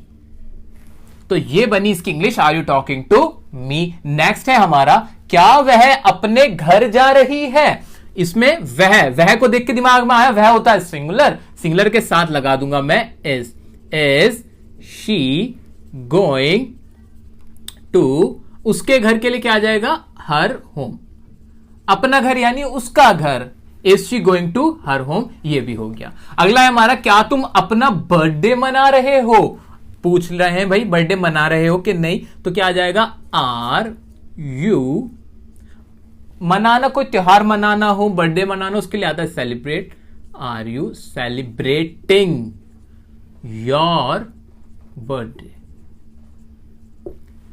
तो ये तो हमने कुछ एग्जांपल्स देखे। बाकी दुनिया का कोई भी सेंटेंस आप बनाना चाहो किसी भी वर्ब का इस्तेमाल करते हुए, प्रेजेंट कंटीन्यूअस टेंस के रूल यही रहेंगे, आपका आंसर अकॉर्डिंगली यही रहेगा। घबराने की जरूरत बिल्कुल नहीं है। ये जो स्ट्रक्चर हम करवा रहे हैं उसको आप कहीं नोट कर लो और बहुत साफ साफ नोट करके उसे लिख लो।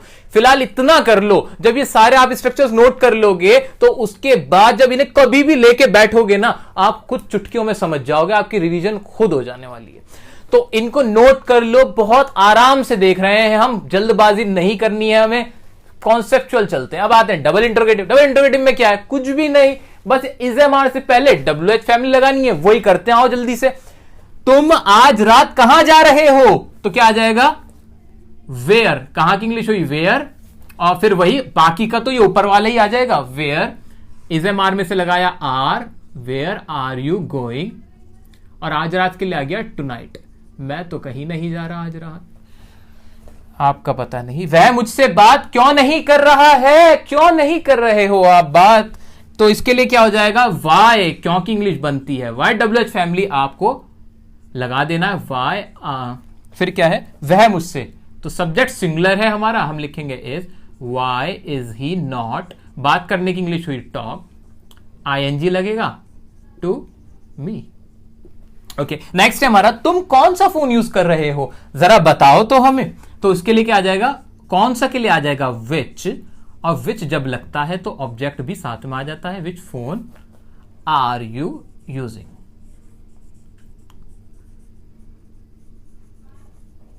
तो ये हमने देखे कुछ एग्जांपल्स इसके इंटरोगेटिव और डबल इंटरोगेटिव, और बहुत बहुत मुबारक हो आपको, आपका प्रेजेंट कंटिन्यूअस टेंस भी with reasons, with answers complete हो चुका है।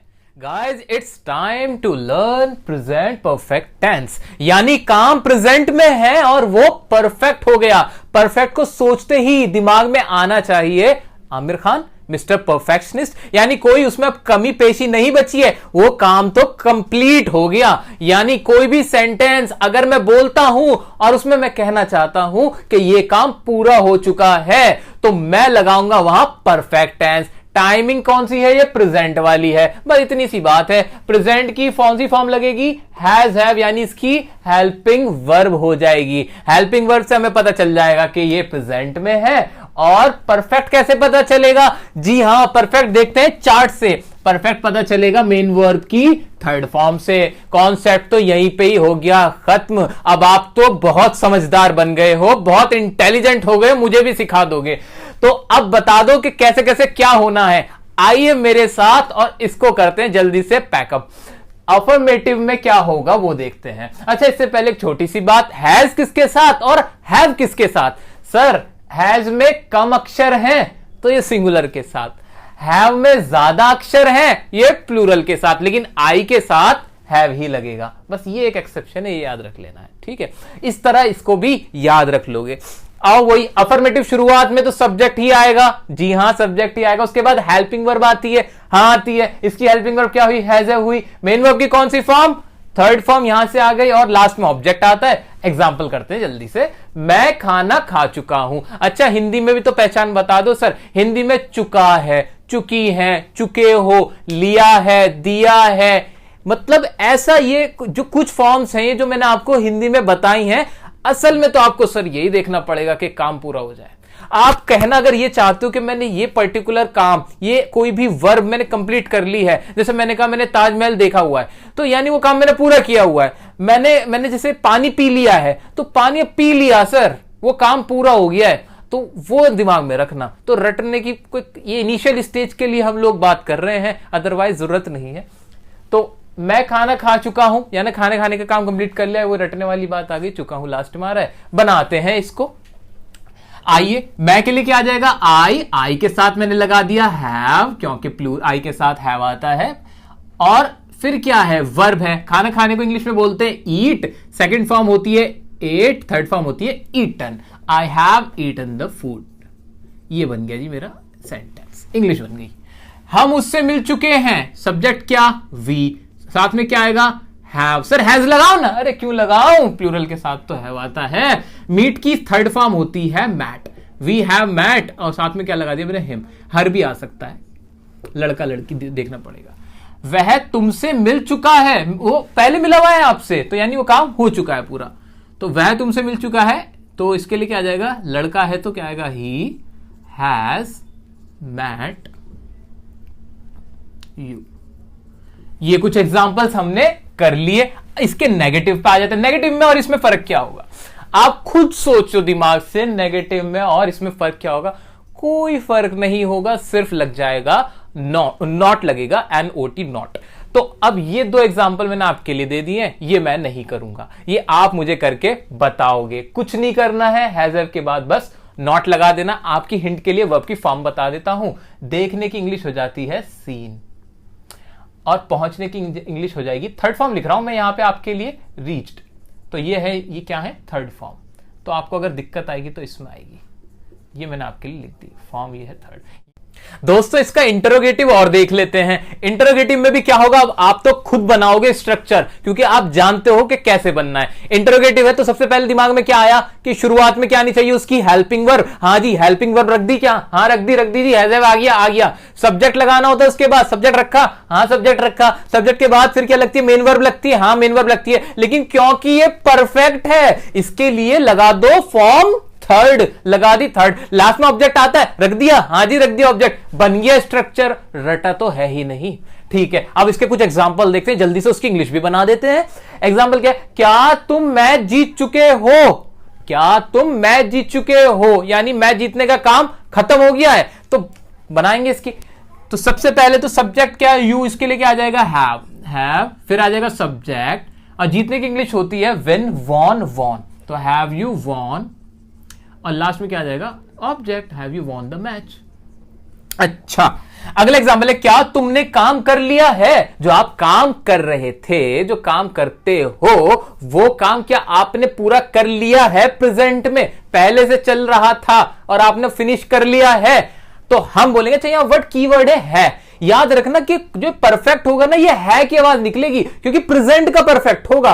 अगर था की आवाज निकली फिर वो प्रेजेंट का नहीं होगा। ये हमें माइंड में रखना है। जितने भी प्रेजेंट टेंस होंगे उनकी आवाज, हिंदी की अगर मैं बात करूं तो है में आएगी, है, हूं, हो। ये बहुत जनरल बात है, साधारण। अगर आप इस पर गौर नहीं करोगे तो दिक्कत में आ जाओगे। ठीक है, तो अब इसकी इंग्लिश क्या होगी, क्या तुमने काम कर लिया, शुरू में तो हैव ही आएगा, हैव यू, और करने की इंग्लिश होती है डू, और थर्ड फॉर्म होती है done, have you done the work. Sir ये भी हो गया। अब कोई भी एग्जांपल आपकी मर्जी से आप उसकी हिंदी लिखो और इंग्लिश बना दो, कोई टेंशन वाली बात ही नहीं है। अच्छा, इसके डबल इंटरोगेटिव होंगे, बिल्कुल होंगे, क्यों नहीं होंगे। डबल इंटरोगेटिव में क्या चेंज होगा, सर कोई चेंज नहीं होने वाला। डबल इंटरोगेटिव में हम बस क्या करने वाले हैं कि स्ट्रक्चर जो है ये हमारा ये वाला, उससे पहले हम लिखने वाले हैं WH फैमिली, जो हम करते भी हैं, लगा दो WH फैमिली।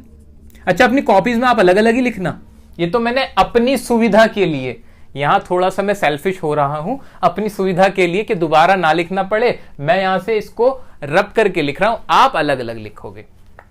अच्छा, और एग्जांपल में क्या हो जाएगा, शुरू में क्या नहीं आएगा और क्या कहां पर आएगा, क्या तुम मैच जीत चुके हो, हम कह देंगे तुम कब, हमने इसको बना दिया कब, तुम कब मैच जीत चुके हो। क्या तुमने काम कर लिया को हमने कह दिया तुमने काम कैसे कर लिया है। ये तो मैंने अपने अकॉर्डिंग सेंटेंस बनाया, आप भी अपनी मर्जी का कोई भी सेंटेंस, जी हां, रूल लगाओ और बना लो ना। अब तो आप मालिक हो गए, आप राजा बन गए हो, आपको सब पता चल गया है कि कैसे करना है। अब इंग्लिश में डर नहीं लगना चाहिए, बिल्कुल नहीं। अब तो पढ़ा सकते हो। तुमने अब ये बनाया हमने, तुमने काम कैसे कर लिया। अब इसकी इंग्लिश में क्या फर्क आ जाएगा, कोई फर्क आएगा। देखो जादू, जादू कुछ नहीं करूंगा मैं क्या कर दूंगा, कब की इंग्लिश क्या होती है, वैन। मैंने इसके आगे बस वैन जोड़ दिया। चलो लो साफ साफ लिख देते हैं, यहां पे लिख देंगे वैन, बस। जादू, इसमें क्या करूंगा, पूरा मिटाऊं, मैं तो नहीं मिटा रहा। तुमने काम कैसे कर लिया को मैं कर दूंगा हाउ, बस। ये तो फर्क है। तो ये बन गए हमारे डबल इंटरोगेटिव। तो ये डबल इंटरोगेटिव का स्ट्रक्चर था, और इस तरह ये करते हुए हमने बहुत ही शानदार तरीके से प्रेजेंट परफेक्ट टेंस को भी परफेक्टली खत्म कर लिया है। अब बारी आई है प्रेजेंट परफेक्ट कंटिन्यूअस टेंस की, जिसके बारे में हमने कहा था कि ये खाम में टेंस को बढ़ा देने वाली बात है। इसके टाइप का कोई खास रेलेवेंस नहीं है, इस्तेमाल करने में भी काफी कम इस्तेमाल होता है ये टेंस, लेकिन इस्तेमाल होता है, ये इंपॉर्टेंट है। तो हमें सब कुछ पढ़ना है और बहुत अच्छे से पढ़ना है। तो प्रेजेंट परफेक्ट कंटिन्यूअस कंफ्यूज करने के लिए बहुत बढ़िया ये टेंस है, क्योंकि इसके नाम में दोनों ही आ जाते हैं, परफेक्ट भी और कंटिन्यूअस भी। अब सर हम क्या समझें इसको, तो आप ये समझें कि ये जो कंटिन्यूअस टेंस है जो कि परफेक्ट है, इसको लिख भी लो कि ये कौन सा टेंस है, कंटिन्यूअस है जो कि परफेक्ट है। इसका मतलब क्या हुआ, इसका मतलब यह हुआ कि जो इसकी कंटिन्यूटी है ना, ये जो दिल की धड़कन चल रही है, तक धक धक धक ये जो हो रहा है, वो एक सिस्टमैटिक मैनर में हो रहा है, यानी हमें मालूम है कि ये कब से चल रही है। तो इसलिए इसका नाम दे रखा है प्रेजेंट परफेक्ट कंटिन्यूअस टेंस, कि हमें मालूम है कि ये काम कब से चल रहा है, इसकी टाइमिंग हमें पता है। मैंने आपके सामने एक एग्जांपल रखा कि मैं आपको पढ़ा रहा हूं, ये कौन सा टेंस है। आपने जैसे ही देखा समझ में आया और एकदम आपने फटाक आंसर दिया कि ये तो टेंस है प्रेजेंट कंटिन्यूअस। ओके, मैंने कहा वेरी गुड। मैंने आपसे फिर कहा कि अब एक और एग्जांपल सुनो। मैंने आपसे कहा कि मैं 10 साल से पढ़ा रहा हूं, अब ये कौन सा टेंस है। आपने फिर जोश के साथ कहा सर ये है प्रेजेंट कंटिन्यूअस टेंस। मैंने कहा गलत जवाब, आप फंस गए। अब मछली फंसी जाल में, यही फंसते हैं हम एग्जाम में, क्योंकि जब हमने कहा कि मैं 10 साल से पढ़ा रहा हूं, इसका मतलब यह हुआ कि मुझे मालूम है कि मैं पढ़ाने का काम कब से कर रहा हूं, कि ये कंटिन्यूटी जो है वो मुझे मालूम है। यही हमारा प्रेजेंट परफेक्ट कंटिन्यूअस टेंस है, कि हमें जब मालूम हो कि कोई काम चल रहा है और वो कब से चल रहा है। तो ये जो ये लैंडमार्क समझ लो इसको, या कोई भी स्टार्टिंग पॉइंट अगर आपको दिया हुआ है तो आप उसको कौन सा टेंस बोलेंगे, बोलेंगे वो परफेक्ट कंटिन्यूअस है। तो यहां परफेक्ट का मीनिंग समझ में आया कि नहीं आया। फिर से वही वाली बात कि हमने इसमें लॉजिक देखा, हमें पता चला कि इसका नाम ये क्यों है। अगर आपको ये बात अच्छी लगी हो तो वीडियो को लाइक जरूर करिएगा। ठीक है, अब आगे बढ़ते हैं इसकी हेल्पिंग वर्ब की तरफ। हेल्पिंग वर्ब इसकी होती है हैज बीन और हैव बीन। अब हैज बीन और हैव बीन किसके साथ आएगा, तो आप बहुत समझदार हो। हैज बीन तो हैज हमने अब तक कहां लगाया था, सिंगुलर्स के साथ। वही रूल है, हैज बीन लगा दो सिंगुलर्स के साथ। हैव बीन किसके साथ आएगा, अरे वही रूल है, प्लूरल्स के साथ और आई के साथ, कोई बदलाव नहीं है। आ गया अफर्मेटिव का स्ट्रक्चर। फिर आप अपनी कलाकारी दिखाओ, आपके अंदर का साइंटिस्ट फिर से निकल के आएगा और कहेगा कि अफर्मेटिव अगर सेंटेंस का टाइप है तो मैं सबसे पहले इंग्लिश बना दूंगा सब्जेक्ट की। वेरी गुड, सब्जेक्ट सबसे पहले रख दो, उसके बाद रखूंगा मैं हेल्पिंग वर्ब। लेकिन जरा संभल के दोस्त, क्योंकि यहां हैज हैव के बाद बीन है, पूरा हैज बीन इकट्ठा नहीं आएगा, इनको जुदा कर दिया गया, हैज बीन को जुदा कर दिया गया। ठीक है, तो हैज हैव लगाओगे फिर बीन आएगा, और फिर मेन वर्ब की कौन सी फॉर्म लगानी चाहिए, यहां फर्स्ट लिखा है। सर फर्स्ट क्यों लिखा, ये तो परफेक्ट था। नहीं भाई, परफेक्ट कंटिन्यूअस था, काम तो चल रहा है, और जब भी काम चल रहा हो मुझे मालूम है आएगी तो फर्स्ट फॉर्म और आईएनजी। क्या हमने अच्छे से समझा इसको, बिल्कुल। तो यहां आ गया आईएनजी और मेन वर्ब की फर्स्ट फॉर्म लगेगी, ठीक है। फिर आएगा ऑब्जेक्ट, और एक मजेदार बात क्या आ जाएगी कि लास्ट में आएगा सिंस या फॉर। अब ये क्या है उसको हम एग्जांपल से समझते हैं। आइए एग्जाम्पल को देखते हैं। पहला एग्जाम्पल है हमारा, मैं सुबह से आपका इंतजार कर रहा हूं। अच्छा सर, इसकी कोई पहचान तो बताई नहीं, हिंदी में कैसे पहचानेंगे? हिंदी में ऐसे पहचानेंगे कि काम तो चल रहा होगा लेकिन कोई टाइम दिया हुआ होगा कि इस टाइम से चल रहा है। जैसे ही टाइमिंग दी हो तो दिमाग की घंटी बज जानी चाहिए कि सर ये तो परफेक्ट कंटिन्यूअस टेंस है, रूल वो वाले लगेंगे, ठीक है। तो सबसे पहले मैक इंग्लिश बना लेता हूं। मैक इंग्लिश क्या होगी? मैक इंग्लिश बन जाएगी आई, और आई के साथ क्या आएगा आपका? आई के साथ आपका आएगा हैव बीन, और फिर क्या आएगी? वर्ब। वर्ब क्या है इसमें? इंतजार करना, आई हैव बीन। वेट, और वेट के साथ क्या लग जाएगा? ING, waiting for you. और लास्ट में सिंस फॉर का इस्तेमाल है, वो कैसे होगा? तो गाइस यहां पर एक टाइमिंग दी गई होती है कि नहीं? हां, सुबह, शाम, रात, 2 घंटा, 1 महीना, 1960, 2000, 2 मिनट, कोई भी टाइमिंग दी गई होगी, उस टाइमिंग से पहले लग जाएगा सिंस या फॉर। अब एक और सवाल, सिंस किसके साथ, फॉर किसके साथ? सिंस आएगा डेफिनेट टाइमिंग्स के साथ, जो टाइमिंग पक्की है, मुझे पता है, यानी जिन्हें मैं अच्छे से समझ सकता हूं। हां, ये यही है, एग्जैक्टली यही है। इसका मतलब क्या? जैसे मैंने कोई तारीख बोली, मैंने कहा 24 अक्टूबर 1960। अब ये तारीख पक्की है। मैंने कहा 10 दिन, क्या ये पक्की है? 10 दिन कहां देखते हो? 10 दिन तो कोई भी हो सकते हैं। लेकिन जब मैंने कहा कि 24 अक्टूबर 1960 ये पक्की टाइमिंग है, तो पक्की टाइमिंग्स के लिए आप लगाओगे सिंस, और जो पक्की नहीं है उसके लिए लगाओगे फॉर। इसको भी एग्जांपल्स करते हुए हम और अच्छे से समझते हैं। तो यहां पर क्या था? मैं सुबह से आपका इंतजार कर रहा हूं। सुबह को हम मानते हैं एक पक्की टाइमिंग, क्योंकि डेफिनेट है कि सुबह एक डेफिनेट टाइमिंग है। सुबह, रात, शाम, इन सबके साथ लगेगा सिंस। तो अब क्या आएगा? I have been waiting for you, लगा सिंस, और फिर वो टाइमिंग आ गई सिंस मॉर्निंग। आइए अब अगला देख लेते हैं। वह 2 दिन से कोशिश कर रहा है। अब इसमें भी कोशिश कर रहा है, कब से कर रहा है? 2 दिन से कोशिश कर रहा है। लिखो ना, ही हैज बीन लिख दूं, बिल्कुल लिख दो। उसके बाद कोशिश करने की ट्राई, ट्राई के साथ क्या लग जाएगा? Trying. He has been trying. अच्छा 2 दिन है, अब सिंस लगाऊं कि फॉर लगाऊं? मैं लगाऊंगा रूल, जी हां, रूल के हिसाब से चलूंगा। अब ये जो 2 दिन है, क्या पक्की टाइमिंग है? नहीं, मुझे ऐसा नहीं लगता। क्यों? 2 दिन कौन से, ये मुझे मालूम नहीं है। अगर यहां लिखा हुआ होता कि 2 दिसंबर, तो मैं कहता हां 2 दिसंबर तो कैलेंडर की एक पक्की डेट है, लेकिन 2 दिन तो कोई भी हो सकते, मुझे मालूम ही नहीं है। तो मैं यहां क्या लगाऊंगा? He has been trying for 2 days। तो ये भी हमने कर लिया जी। अगला सेंटेंस है, तुम 1980 से दिल्ली में रह रहे हो। तुम 1980 से दिल्ली में रह रहे हो। दिल्ली में तो रह रहे हो, कंटिन्यूअस तो है, लेकिन 1980 से है, तो ये हुआ हमारा परफेक्ट कंटिन्यूअस। इसको बनाते हैं ना, तो तुम की इंग्लिश तो मैं क्या लिख दूंगा? यू के साथ हैज बीन लगा देता हूं। नहीं ना, यू के साथ लगेगा हैव बीन।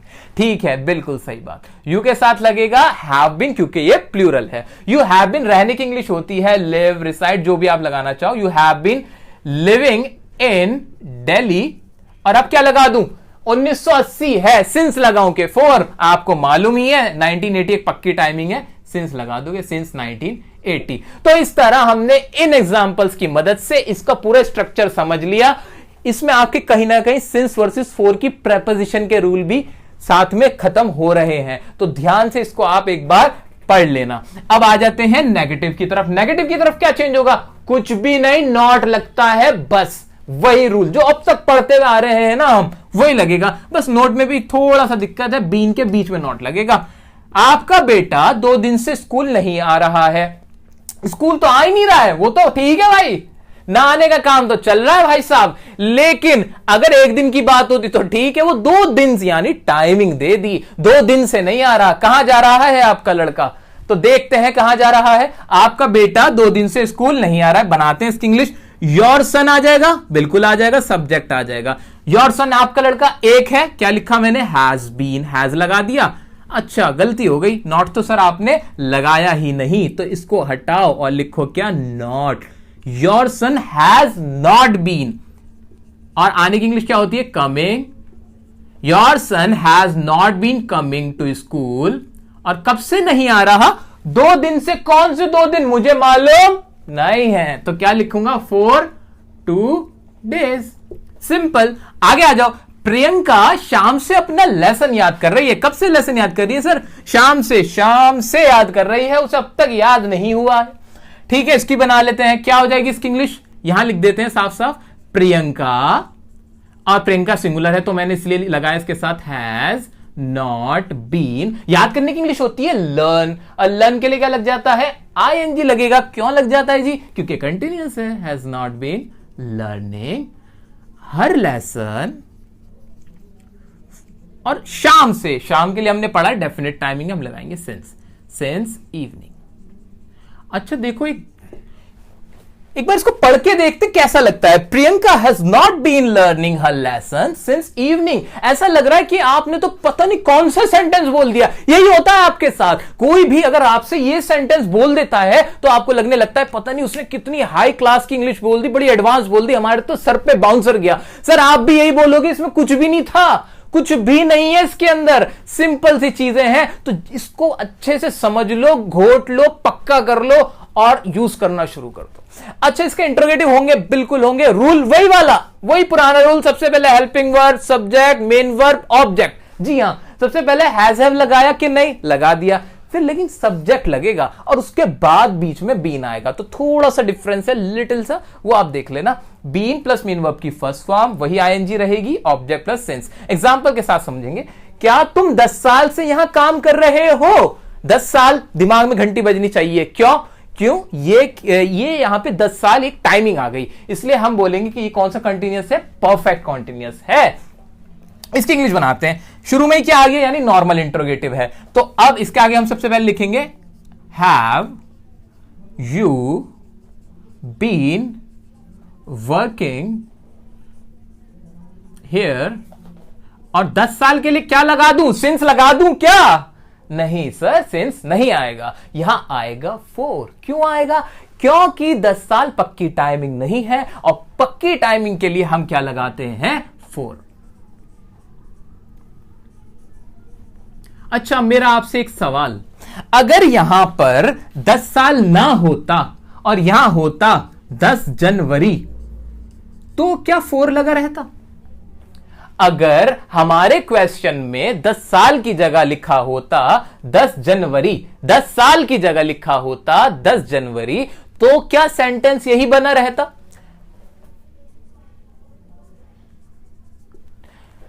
जी 10 जनवरी कोई पक्की टाइमिंग है, डेफिनेट है, कैलेंडर में दिखती है, बिल्कुल दिखती है। क्या यहां पे सिंस लगना चाहिए? जी हां लगना चाहिए, तो लगा देंगे। 4 हटा देंगे इस कंडीशन में, यहां 4 हटा देंगे, यहां क्या लग जाएगा? फिर सिंस लग जाएगा। तो ये तो इंटरोगेटिव था। अच्छा, डबल इंटरोगेटिव कराने की क्या मुझे जरूरत है इसके अंदर? डबल इंटरोगेटिव पहली बात तो बहुत कम इस्तेमाल होता है, इसका रेयरली इस्तेमाल होता है। स्टिल आपको हम स्ट्रक्चर बता देते हैं, स्ट्रक्चर के अकॉर्डिंग आप एक बार बना के जरूर देख लीजिएगा। स्ट्रक्चर में बहुत बड़ा चेंज है, स्ट्रक्चर में इतना बड़ा चेंज है कि आपकी आंखें फटी रह जाएंगी, आपके कानों में से धुएं निकलने लगेंगे। बहुत बड़ा चेंज। अब देखते हैं क्या होगा। देखिए, जल्दी से देखिए, हैज हैव पूरा रब करते हैं और जल्दी से हम कर लेते हैं। हां, हो गया, हो गया। आप WH फैमिली लगा देंगे और ये स्ट्रक्चर बन जाएगा। ठीक है, थैंक यू। दोस्तों, अब हम बात करने जा रहे हैं पास्ट इंडेफिनिट टेंस की। पास्ट इंडेफिनिट वर्ड सुनते ही दिमाग में क्या आया? ये आया कि काम जो हुआ है उसकी टाइमिंग तो है पास्ट में, यानी बीते हुए कल में, और वो काम कितना हुआ है? वो है इंडेफिनिट, यानी वो डेफिनिट नहीं है, मुझे मालूम नहीं है कि कितना हुआ है। आमतौर पर पास्ट इंडेफिनिट टेंस के अंदर हम वो बातें करते हैं कि जो हमने पास्ट में कोई काम किया उसे हम अब बता देते हैं। ये वाली जो बातें होंगे, ये वाले जो सेंटेंसेस होंगे, वो बनते हैं पास्ट इंडेफिनिट टेंस में। अच्छा, इसके और आगे बात करने से पहले मैं आपको एक बात पे ध्यान दिलाना चाहूंगा कि इसके अंदर जो फॉर्म यूज होती है वो होती है सेकंड फॉर्म ऑफ वर्ब।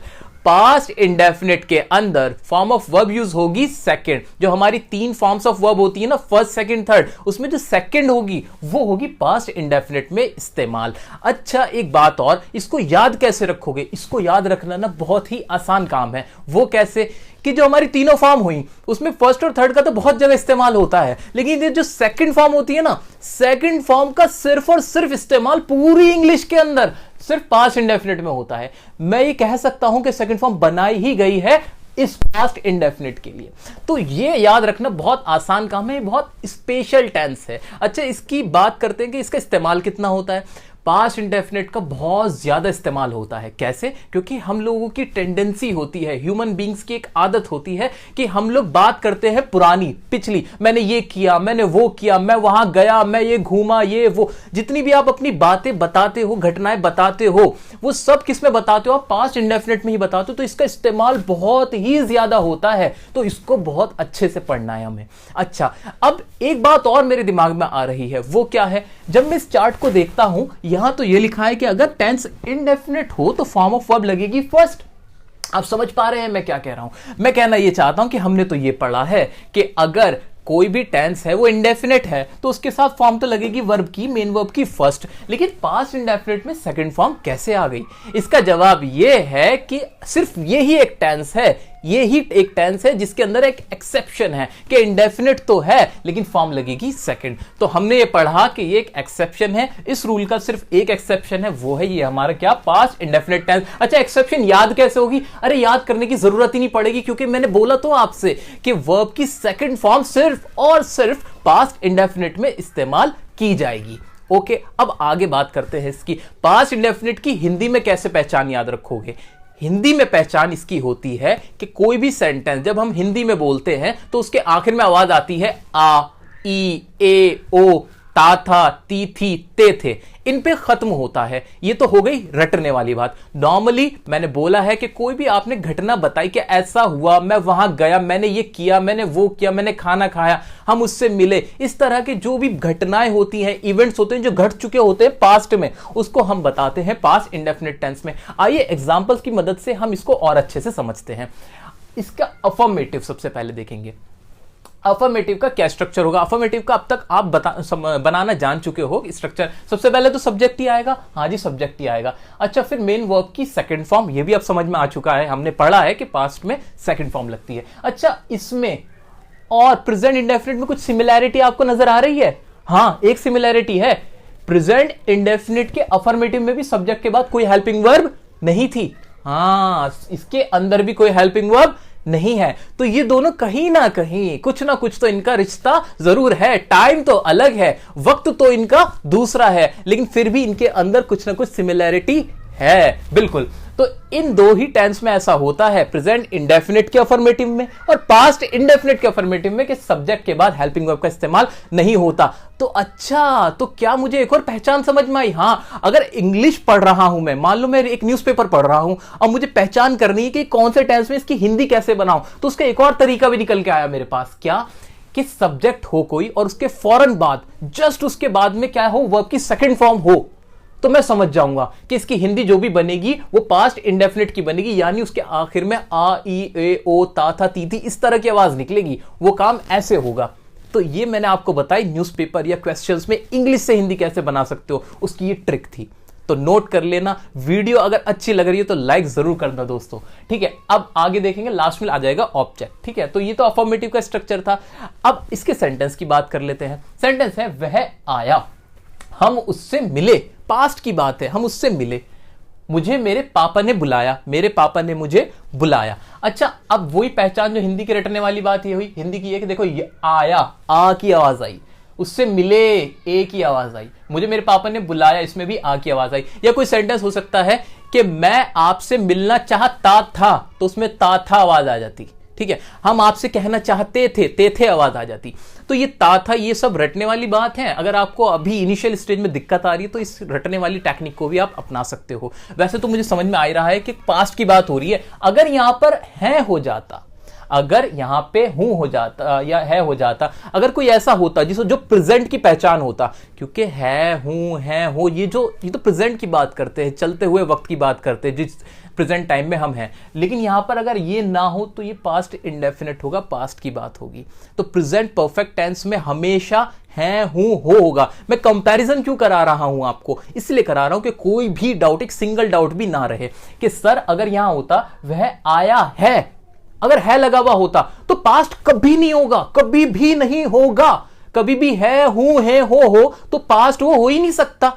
ये तो सिंपल सी बात है, लॉजिकल है। सेंस ऑफ ह्यूमर लगाओगे थोड़ा सा समझ में आएगा। अच्छा, हम उससे मिले, लेकिन यहां पर कुछ नहीं हो, अगर यहां कुछ नहीं हो तो समझ जाना कि ये पास्ट की बात है और पास्ट का इंडेफिनिट है। ओके, इसको बनाने का तरीका क्या है? बहुत सिंपल है, स्ट्रक्चर रखा है। अब तो आप इतने एक्सपर्ट हो चुके हो कि आप झट से बना दोगे इसको। आओ बनाते हैं। सब्जेक्ट क्या है इसके अंदर? वह की इंग्लिश क्या हो जाएगी? वह की इंग्लिश होगी हमारी ही क्यों होगी सर? इसलिए होगी क्योंकि ही है लड़का। ओके, बनाते हैं इसको। तो यहां लिखा मैंने ही। अच्छा, सेकंड फॉर्म क्या होगी इसकी? आया कम होती है फर्स्ट फॉर्म और सेकंड फॉर्म हो जाती है केम। तो ये सेंटेंस बन गया ही केम, दैट्स इट। अगले पे आते हैं। हम उससे मिले। हम सब्जेक्ट क्या है? हम वी। मिलने की इंग्लिश क्या हो जाएगी? Meet, met. और उससे के लिए क्या हो जाएगा? हिम या फिर हर। मैं हिम लगा देता हूं।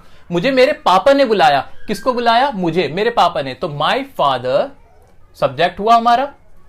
वर्ब की सेकंड फॉर्म, वर्ब क्या है इसमें? बुलाना। बुलाने की इंग्लिश होती है कॉल और सेकंड फॉर्म हो जाएगी कॉल्ड। माय फादर, और ये लिख दिया मैंने, कॉल्ड मी।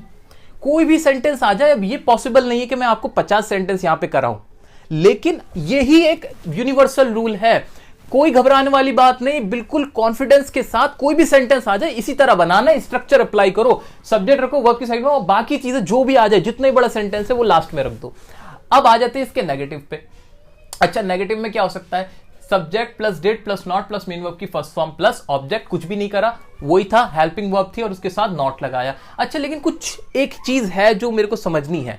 वो चीज क्या है कि सर एक बात बताओ, यहां पे ये मेन वर्ब की फर्स्ट फॉर्म कैसे? आपने तो बोला था सेकंड फॉर्म इस्तेमाल होती है।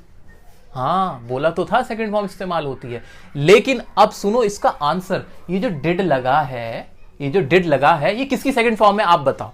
ये तो डू की सेकंड फॉर्म है। आप जब भी वोकैब खोलोगे, फॉर्म्स ऑफ वर्ब में जाके देखोगे तो डू, डिड, डन होता है। यानी डिड क्या हुआ? ये हो गई सेकंड फॉर्म। आ गई ना सेकंड फॉर्म? आ गई सेकंड फॉर्म, क्योंकि यहां पे हमने कहा कि सेकंड फॉर्म इस्तेमाल होती है, और हां होती है। देखो प्रूफ, ये रही सेकंड फॉर्म। तो अब जब एक बार सेकंड फॉर्म लगा दी तो मेन वर्ब में सेकंड फॉर्म बार बार क्यों लगाओगे? टेंस के रूल्स पढ़ क्यों रहे हैं? पढ़ इसलिए रहे हैं ताकि हमें पहचान हो जाए कि कोई बात कैसे हो रही है, कोई काम कितना हुआ, इसलिए तो पढ़ रहे हैं। इसलिए तो नहीं पढ़ रहे हैं ना बार बार पहचान लगाते चले जाओगे। एक बार एक पहचान लगा दी, पहचान ये थी कि सेकंड फॉर्म थी, वो लग चुकी, अब बार बार लगाने की कोई जरूरत नहीं है।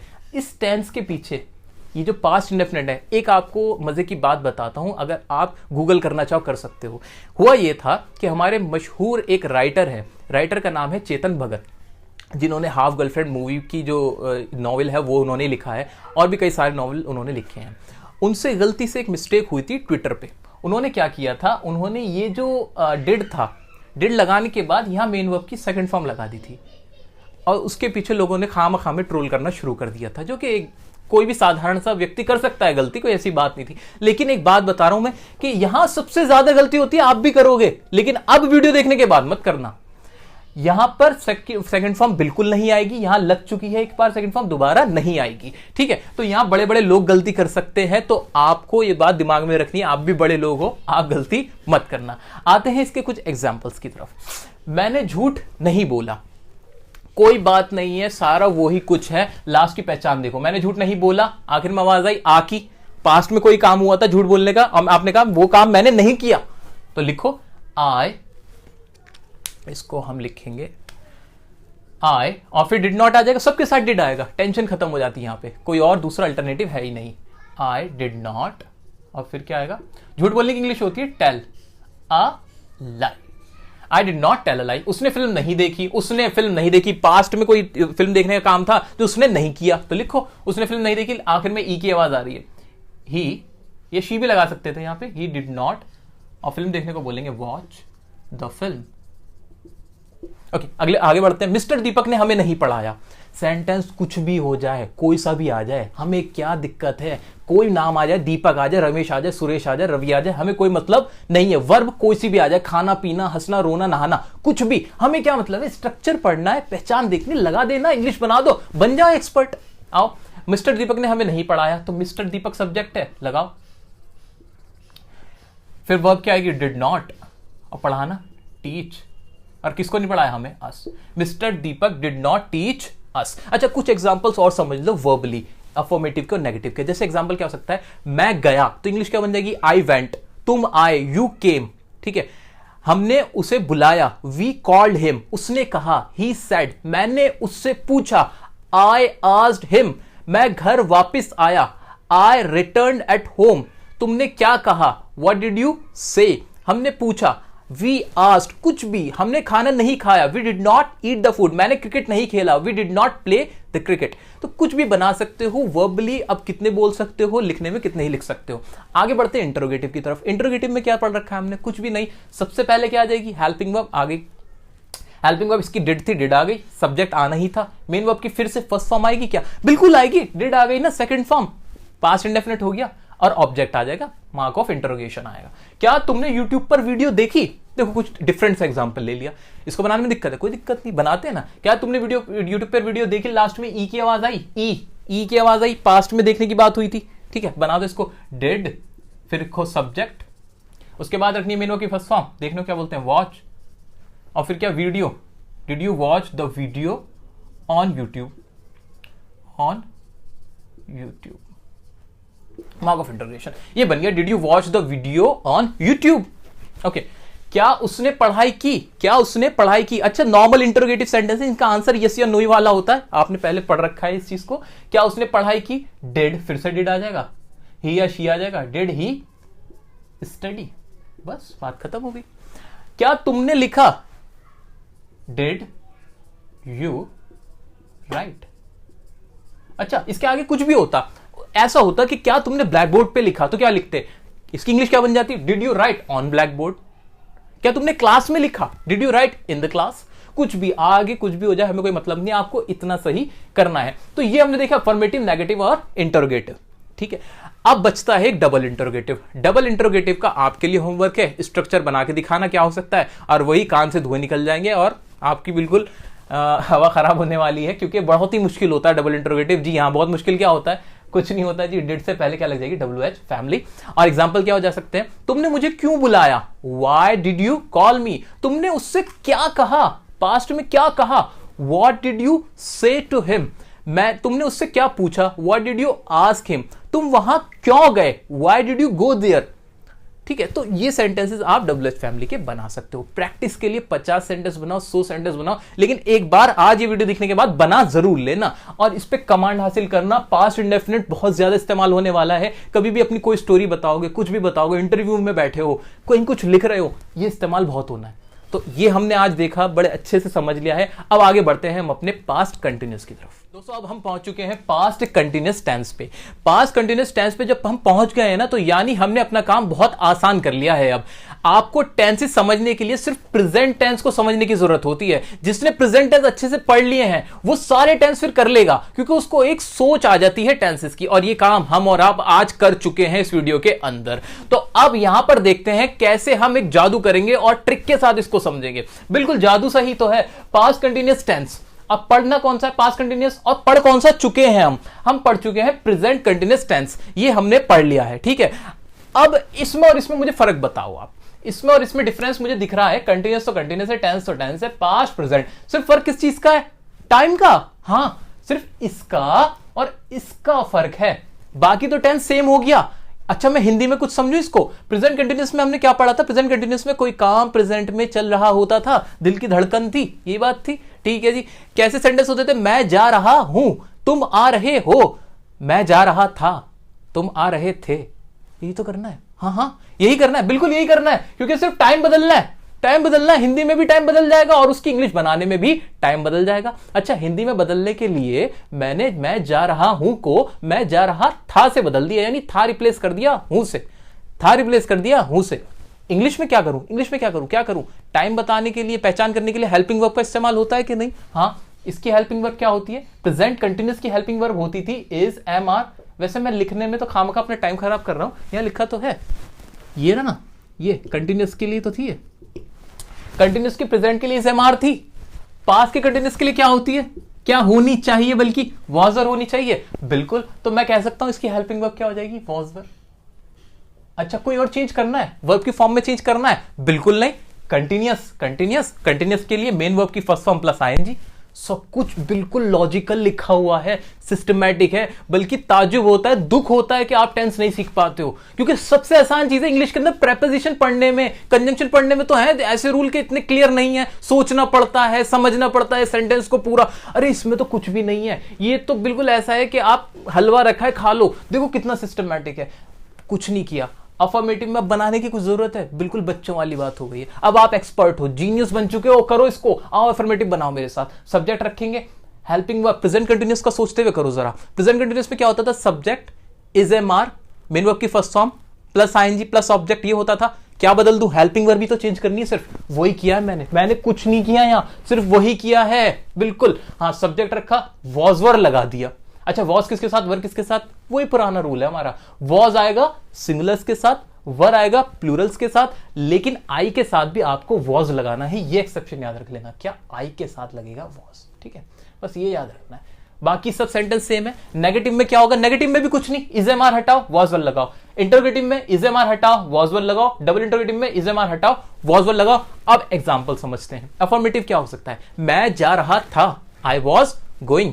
मैं पढ़ रहा था, आई वॉज स्टडिंग। पास्ट में कोई काम चल रहा था, उसको बता रहे हो आप। प्रेजेंट में कोई काम चल रहा है, हम समझ चुके हैं। अब पास्ट में कोई काम चल रहा था, उसे हम समझ रहे हैं। मैं आपसे बातें कर रहा था, I was talking to you. मैं फिल्म देख रहा था, I was watching the film. वह आना चाह रही थी, she was trying to come. यहां सेंस पे गया है, वॉन्टिंग नहीं लगता, ट्राइंग लगा दिया मैंने। तुम खेल रहे थे, यू वर प्लेइंग। हम क्या कर रहे थे, वॉट वर वी डूइंग। तो अफर्मेटिव के थे, एक इंट्रोगेटिव का भी एग्जांपल दिया। अब तरीके से चलते हैं, थोड़ा सा नेगेटिव के एग्जांपल्स लेते हैं। मैं झूठ नहीं बोल रहा था, I was not telling a lie. मैं इंग्लिश नहीं बोल रहा था, I was not speaking English. मैं तुमसे नहीं मिल रहा था, I was not meeting you. वह खाना नहीं खा रही थी, she was not eating the food. वह दिवाली नहीं मना रहा था, he was not celebrating Diwali. कुछ भी बना सकते हो, सिर्फ और सिर्फ खेल है, खेल जितना खेलना चाहो आप खेल सकते हो।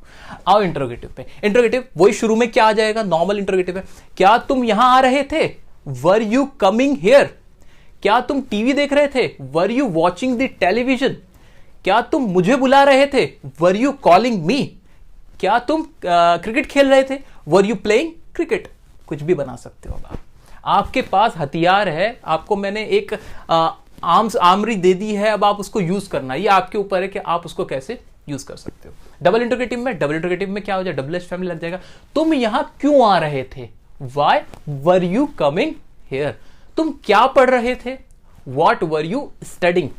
तुम क्या देख रहे थे, वॉट वर यू वॉचिंग। तुम किससे मिल रहे थे, होम वर यू मीटिंग। तो ये तो थे कुछ एग्जाम्पल्स। जितने एग्जाम्पल आप बनाना चाहो, बिल्कुल कोई भी गलती नहीं होने वाली है, क्योंकि सब कुछ क्लियर है, सब कुछ आपके हाथ में, स्ट्रक्चर आपने बनाए हैं, ये कहीं से उठ के नहीं आए, आपने खुद बनाए हैं, बहुत इजी है।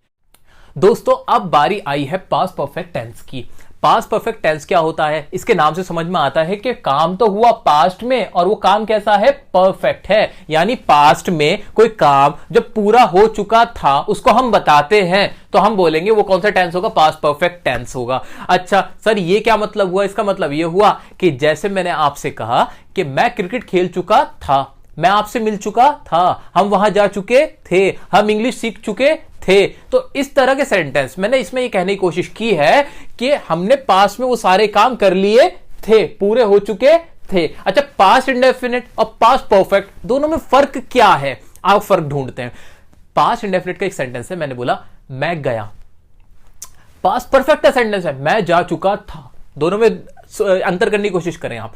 दोनों में डिफरेंस ये आता है कि जब मैंने कहा मैं गया, मैंने ये नहीं बताया कि मैं जा चुका था, कि इससे पता नहीं चल पा रहा कि काम पूरा हो गया था या चल रहा था। लेकिन जब मैंने कहा मैं जा चुका था, मैंने कहा है कि हाँ वो जाने का काम मैंने पूरा कर दिया था। ऐसे एक और सेंटेंस, मैंने काम किया, और एक और सेंटेंस, मैं काम कर चुका था या मैंने काम कर लिया था।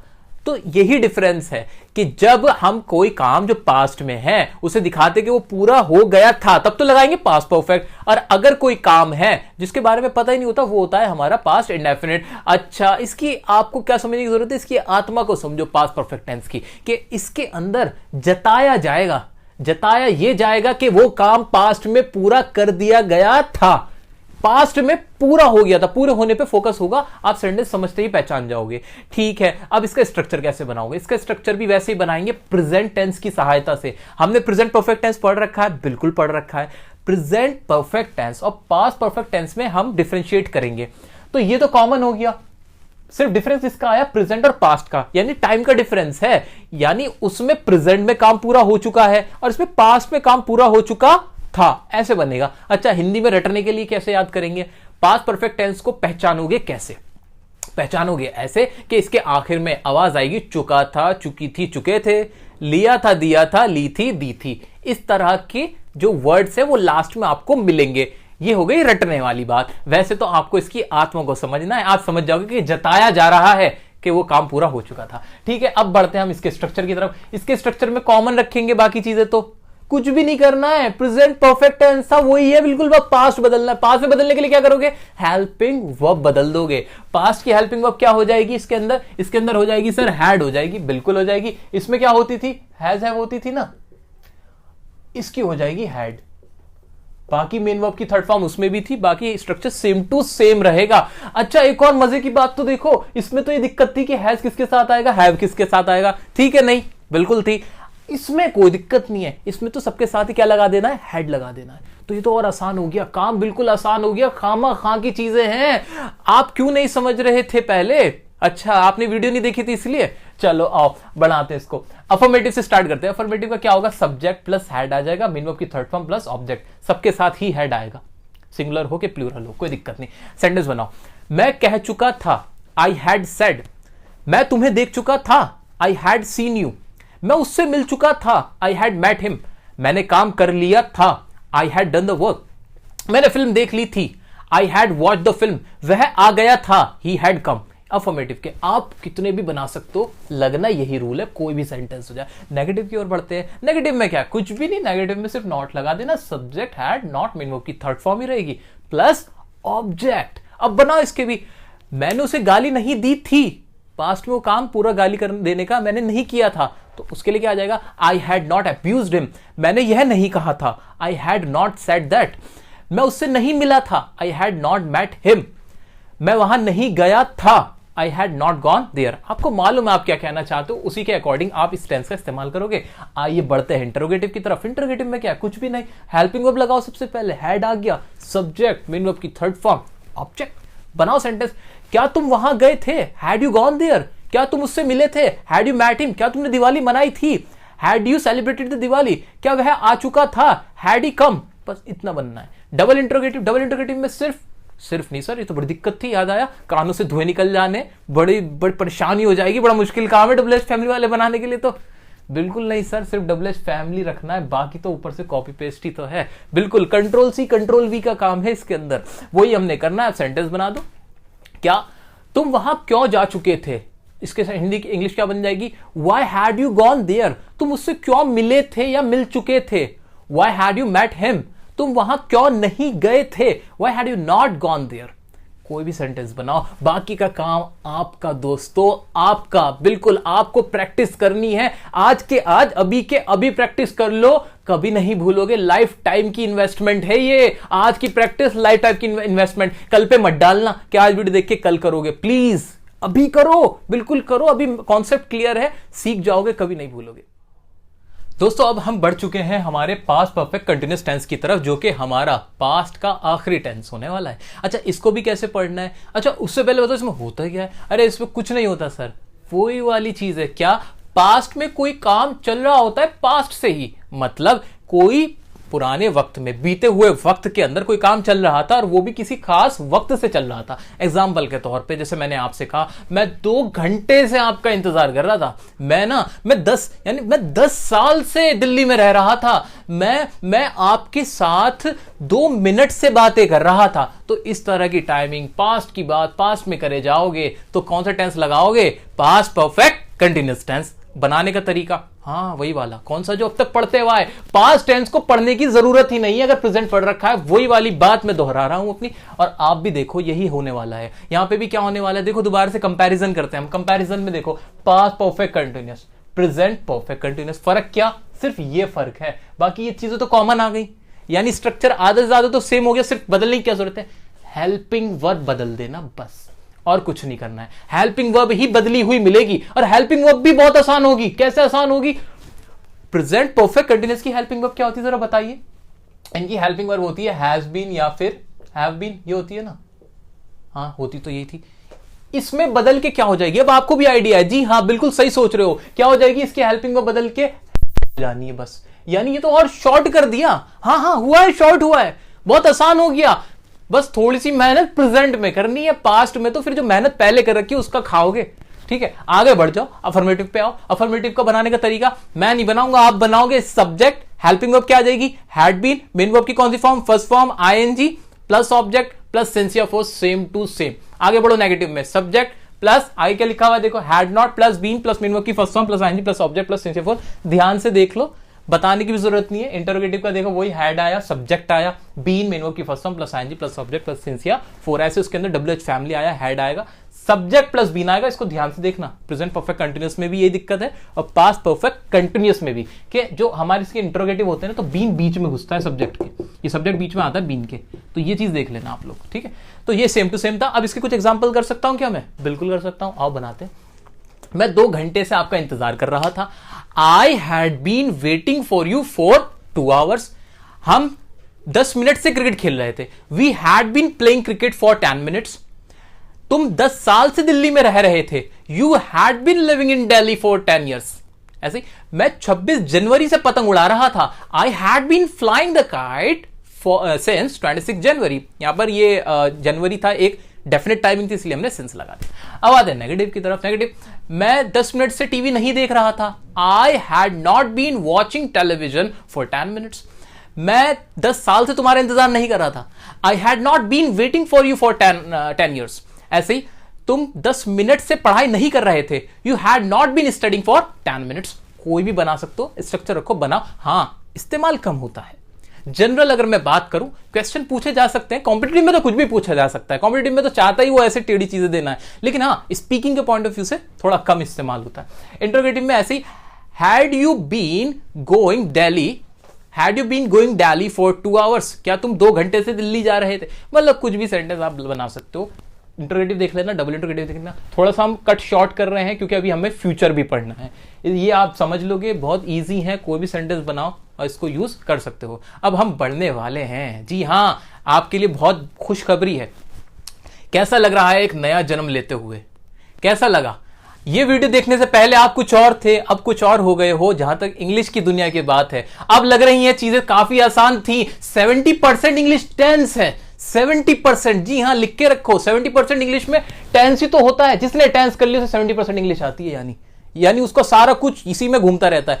तो आपको एक नया जन्म मिला है, तो आपको खुशी होनी चाहिए। मेरी तरफ से बहुत बहुत बधाई। अब हम बात करने वाले हैं आपके फ्यूचर की, जी हाँ, आपके फ्यूचर टेंस की बात करने वाले हैं। फ्यूचर टेंस यानी कोई काम होगा, कब होगा, आने वाले कल में होगा, यानी कोई भी काम जो आने वाले कल में होगा उसकी इंग्लिश कैसे बनाएंगे, ये इसमें हम पढ़ने वाले हैं। स्टार्टिंग में भी हमने समझा था, इसकी हम स्टार्टिंग करेंगे फ्यूचर इंडेफिनिट टेंस से। वही वाला रूल है कि काम किस में होना है, फ्यूचर में, और काम कितना हुआ है इंडेफिनिट, यानी हमें मालूम नहीं है कि वो काम कितना होगा। अच्छा सर, ये तो मैंने बता दिया इस टेंस में किस तरह के सेंटेंस की बात होगी। अब इसको रटने वाली बात कुछ नहीं है, आखिर में आएगा गा गी गे। बहुत आसान टेंस है, गा गी गे आखिर में आता है। जैसे मैं जाऊंगा, मैं आऊंगा, तुम आओगी, तुम कहां जाओगे, तुम क्या करोगे, मैं उससे मिलूंगा, तुम हंसोगे, हम पढ़ेंगे, तुम इंग्लिश बोलोगे, हम वीडियो देखेंगे, हम वीडियो को लाइक करेंगे, हम चैनल को सब्सक्राइब करेंगे। तो ये वाली बातें होंगी किसमें, फ्यूचर इंडेफिनिट टेंस में। पता नहीं कि काम पूरा होगा कि नहीं, वो तो आप करके बताओगे। ठीक है, अब इसकी हेल्पिंग वर्ब, सर पेश है आपकी हेल्पिंग वर्ब का चार्ट। इंडेफिनिट हो तो कौन सा आएगा, मेन वर्ब की फर्स्ट फॉर्म, यानी इसकी फॉर्म कौन सी हो गई, फर्स्ट। इसकी हेल्पिंग वर्ब क्या लिखी है क्या मेरे पास, हाँ फ्यूचर की हेल्पिंग वर्ब हो गई विल और शैल। विल या शैल जरा कहे तो ज्यादा प्रॉपर होगा, तो विल या शैल से तो पता लगेगा कि ये फ्यूचर है, बात खत्म।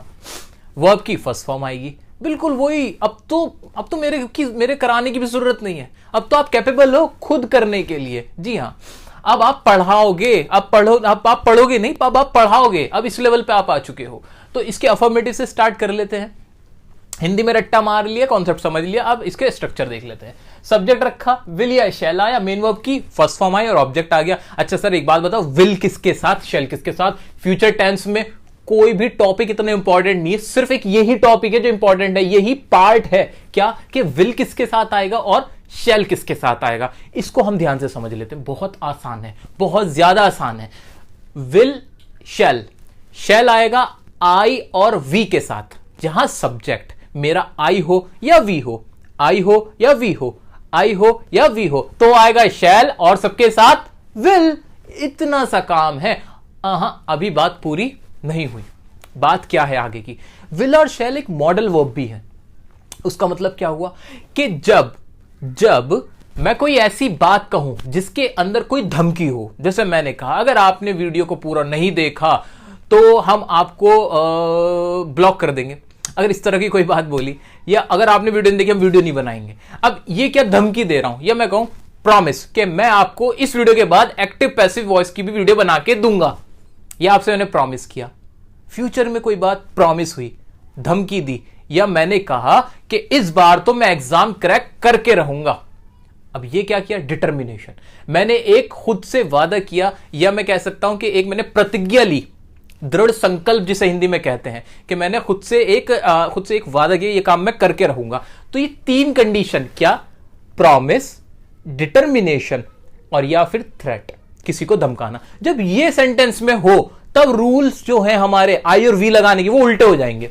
उल्टे कैसे, जिसके साथ अब आई आता था उसके साथ आएगा वी, जिसके साथ पहले वी आता था उसके साथ आ जाएगा आई, उल्टा पुल्टा। जी हां, तो आई और वी नॉर्मली तो ऐसे इस्तेमाल होगा कि शैल आएगा आई और वी के साथ और बाकी सबके साथ विल आएगा, लेकिन जहां पर ये तीन कंडीशन जो अभी हमने पढ़ी हैं वो हो तो रूल्स चेंज हो जाएंगे। तो ये आपने कहीं ना कहीं मॉडल का भी एक पार्ट पढ़ लिया है, तो मुबारक हो, ये भी आपने पढ़ लिया। अच्छा, अब आपको समझ में आ रहा है क्या कि जब किसी को धमकी देते तो हम कहते हैं I will see you, I will kill you.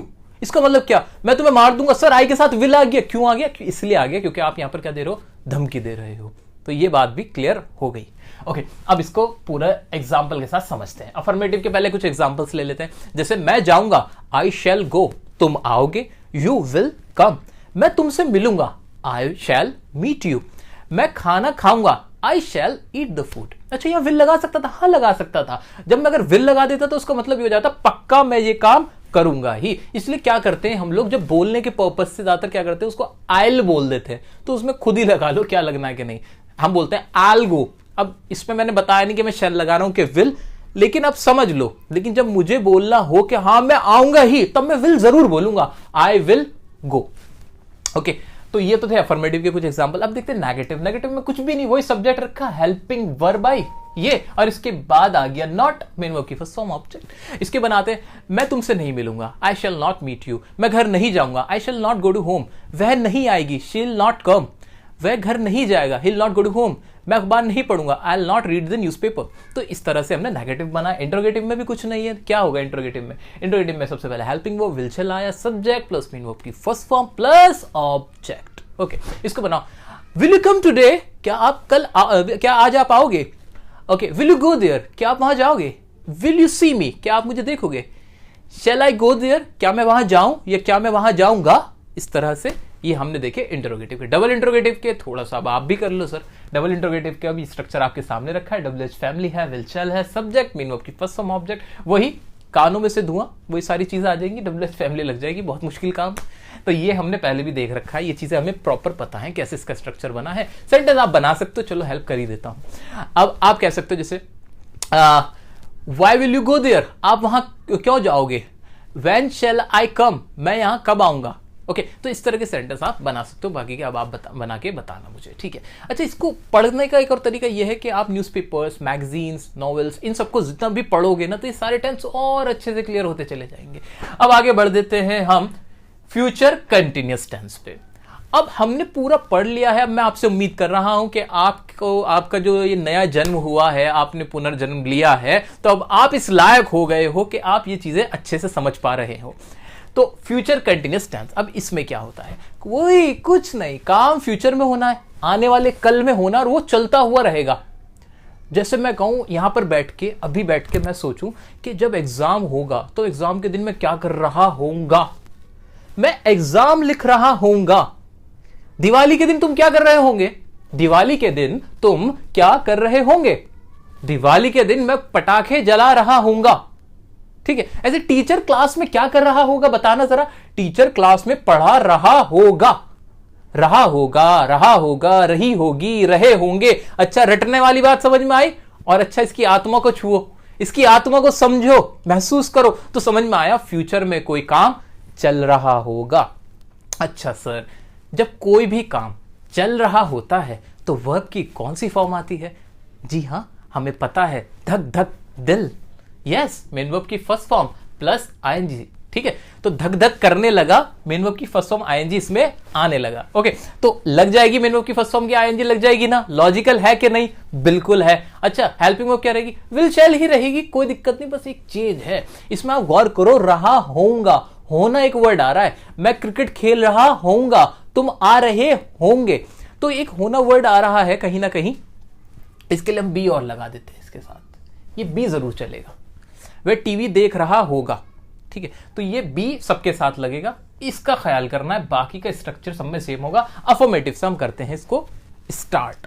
Affirmative का सब्जेक्ट रखेंगे, हेल्पिंग वर्ब आएगी, शैल विल, बी लगेगा, शैल बी हो जाएगा, विल बी हो जाएगा, मेन वर्ब की फर्स्ट फॉर्म प्लस आईएनजी हमारी है, और आखिर में आ जाएगा ऑब्जेक्ट। सेंटेंस बनाओ सर, मैं आ रहा होऊंगा, तो आई शैल बी कमिंग, तुम लिख रहे होंगे, यू विल बी राइटिंग, तुम मुझे देख रहे होंगे, यू विल बी वॉचिंग मी।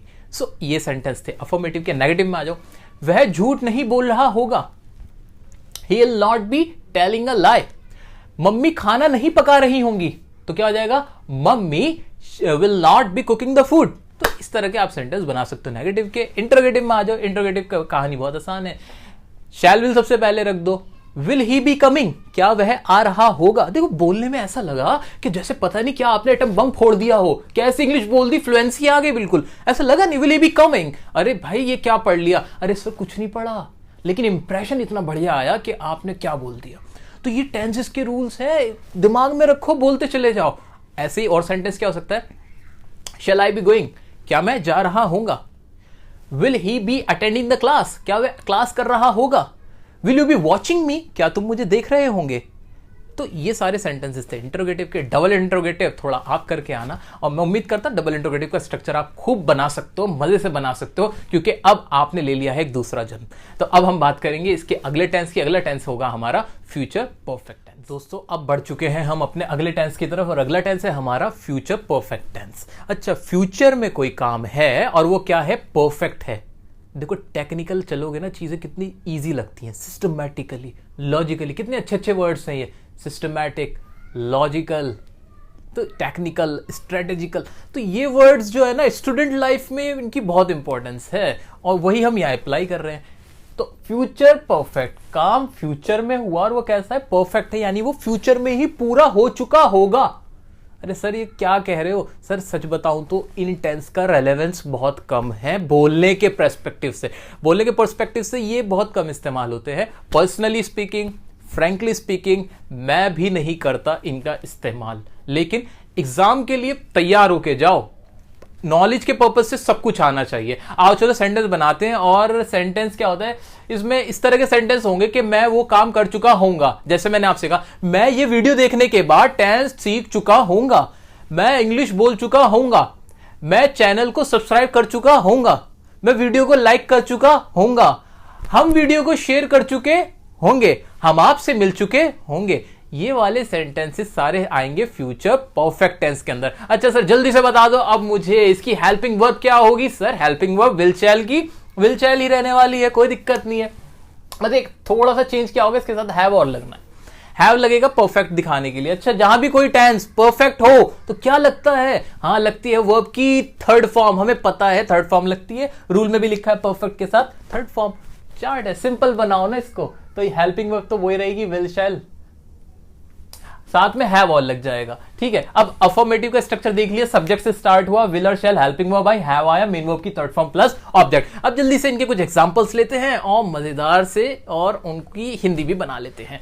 अच्छा चलो, एग्जांपल हो गया, जैसे आप यहां आ चुके होंगे तो क्या हो जाएगा, you will have come here.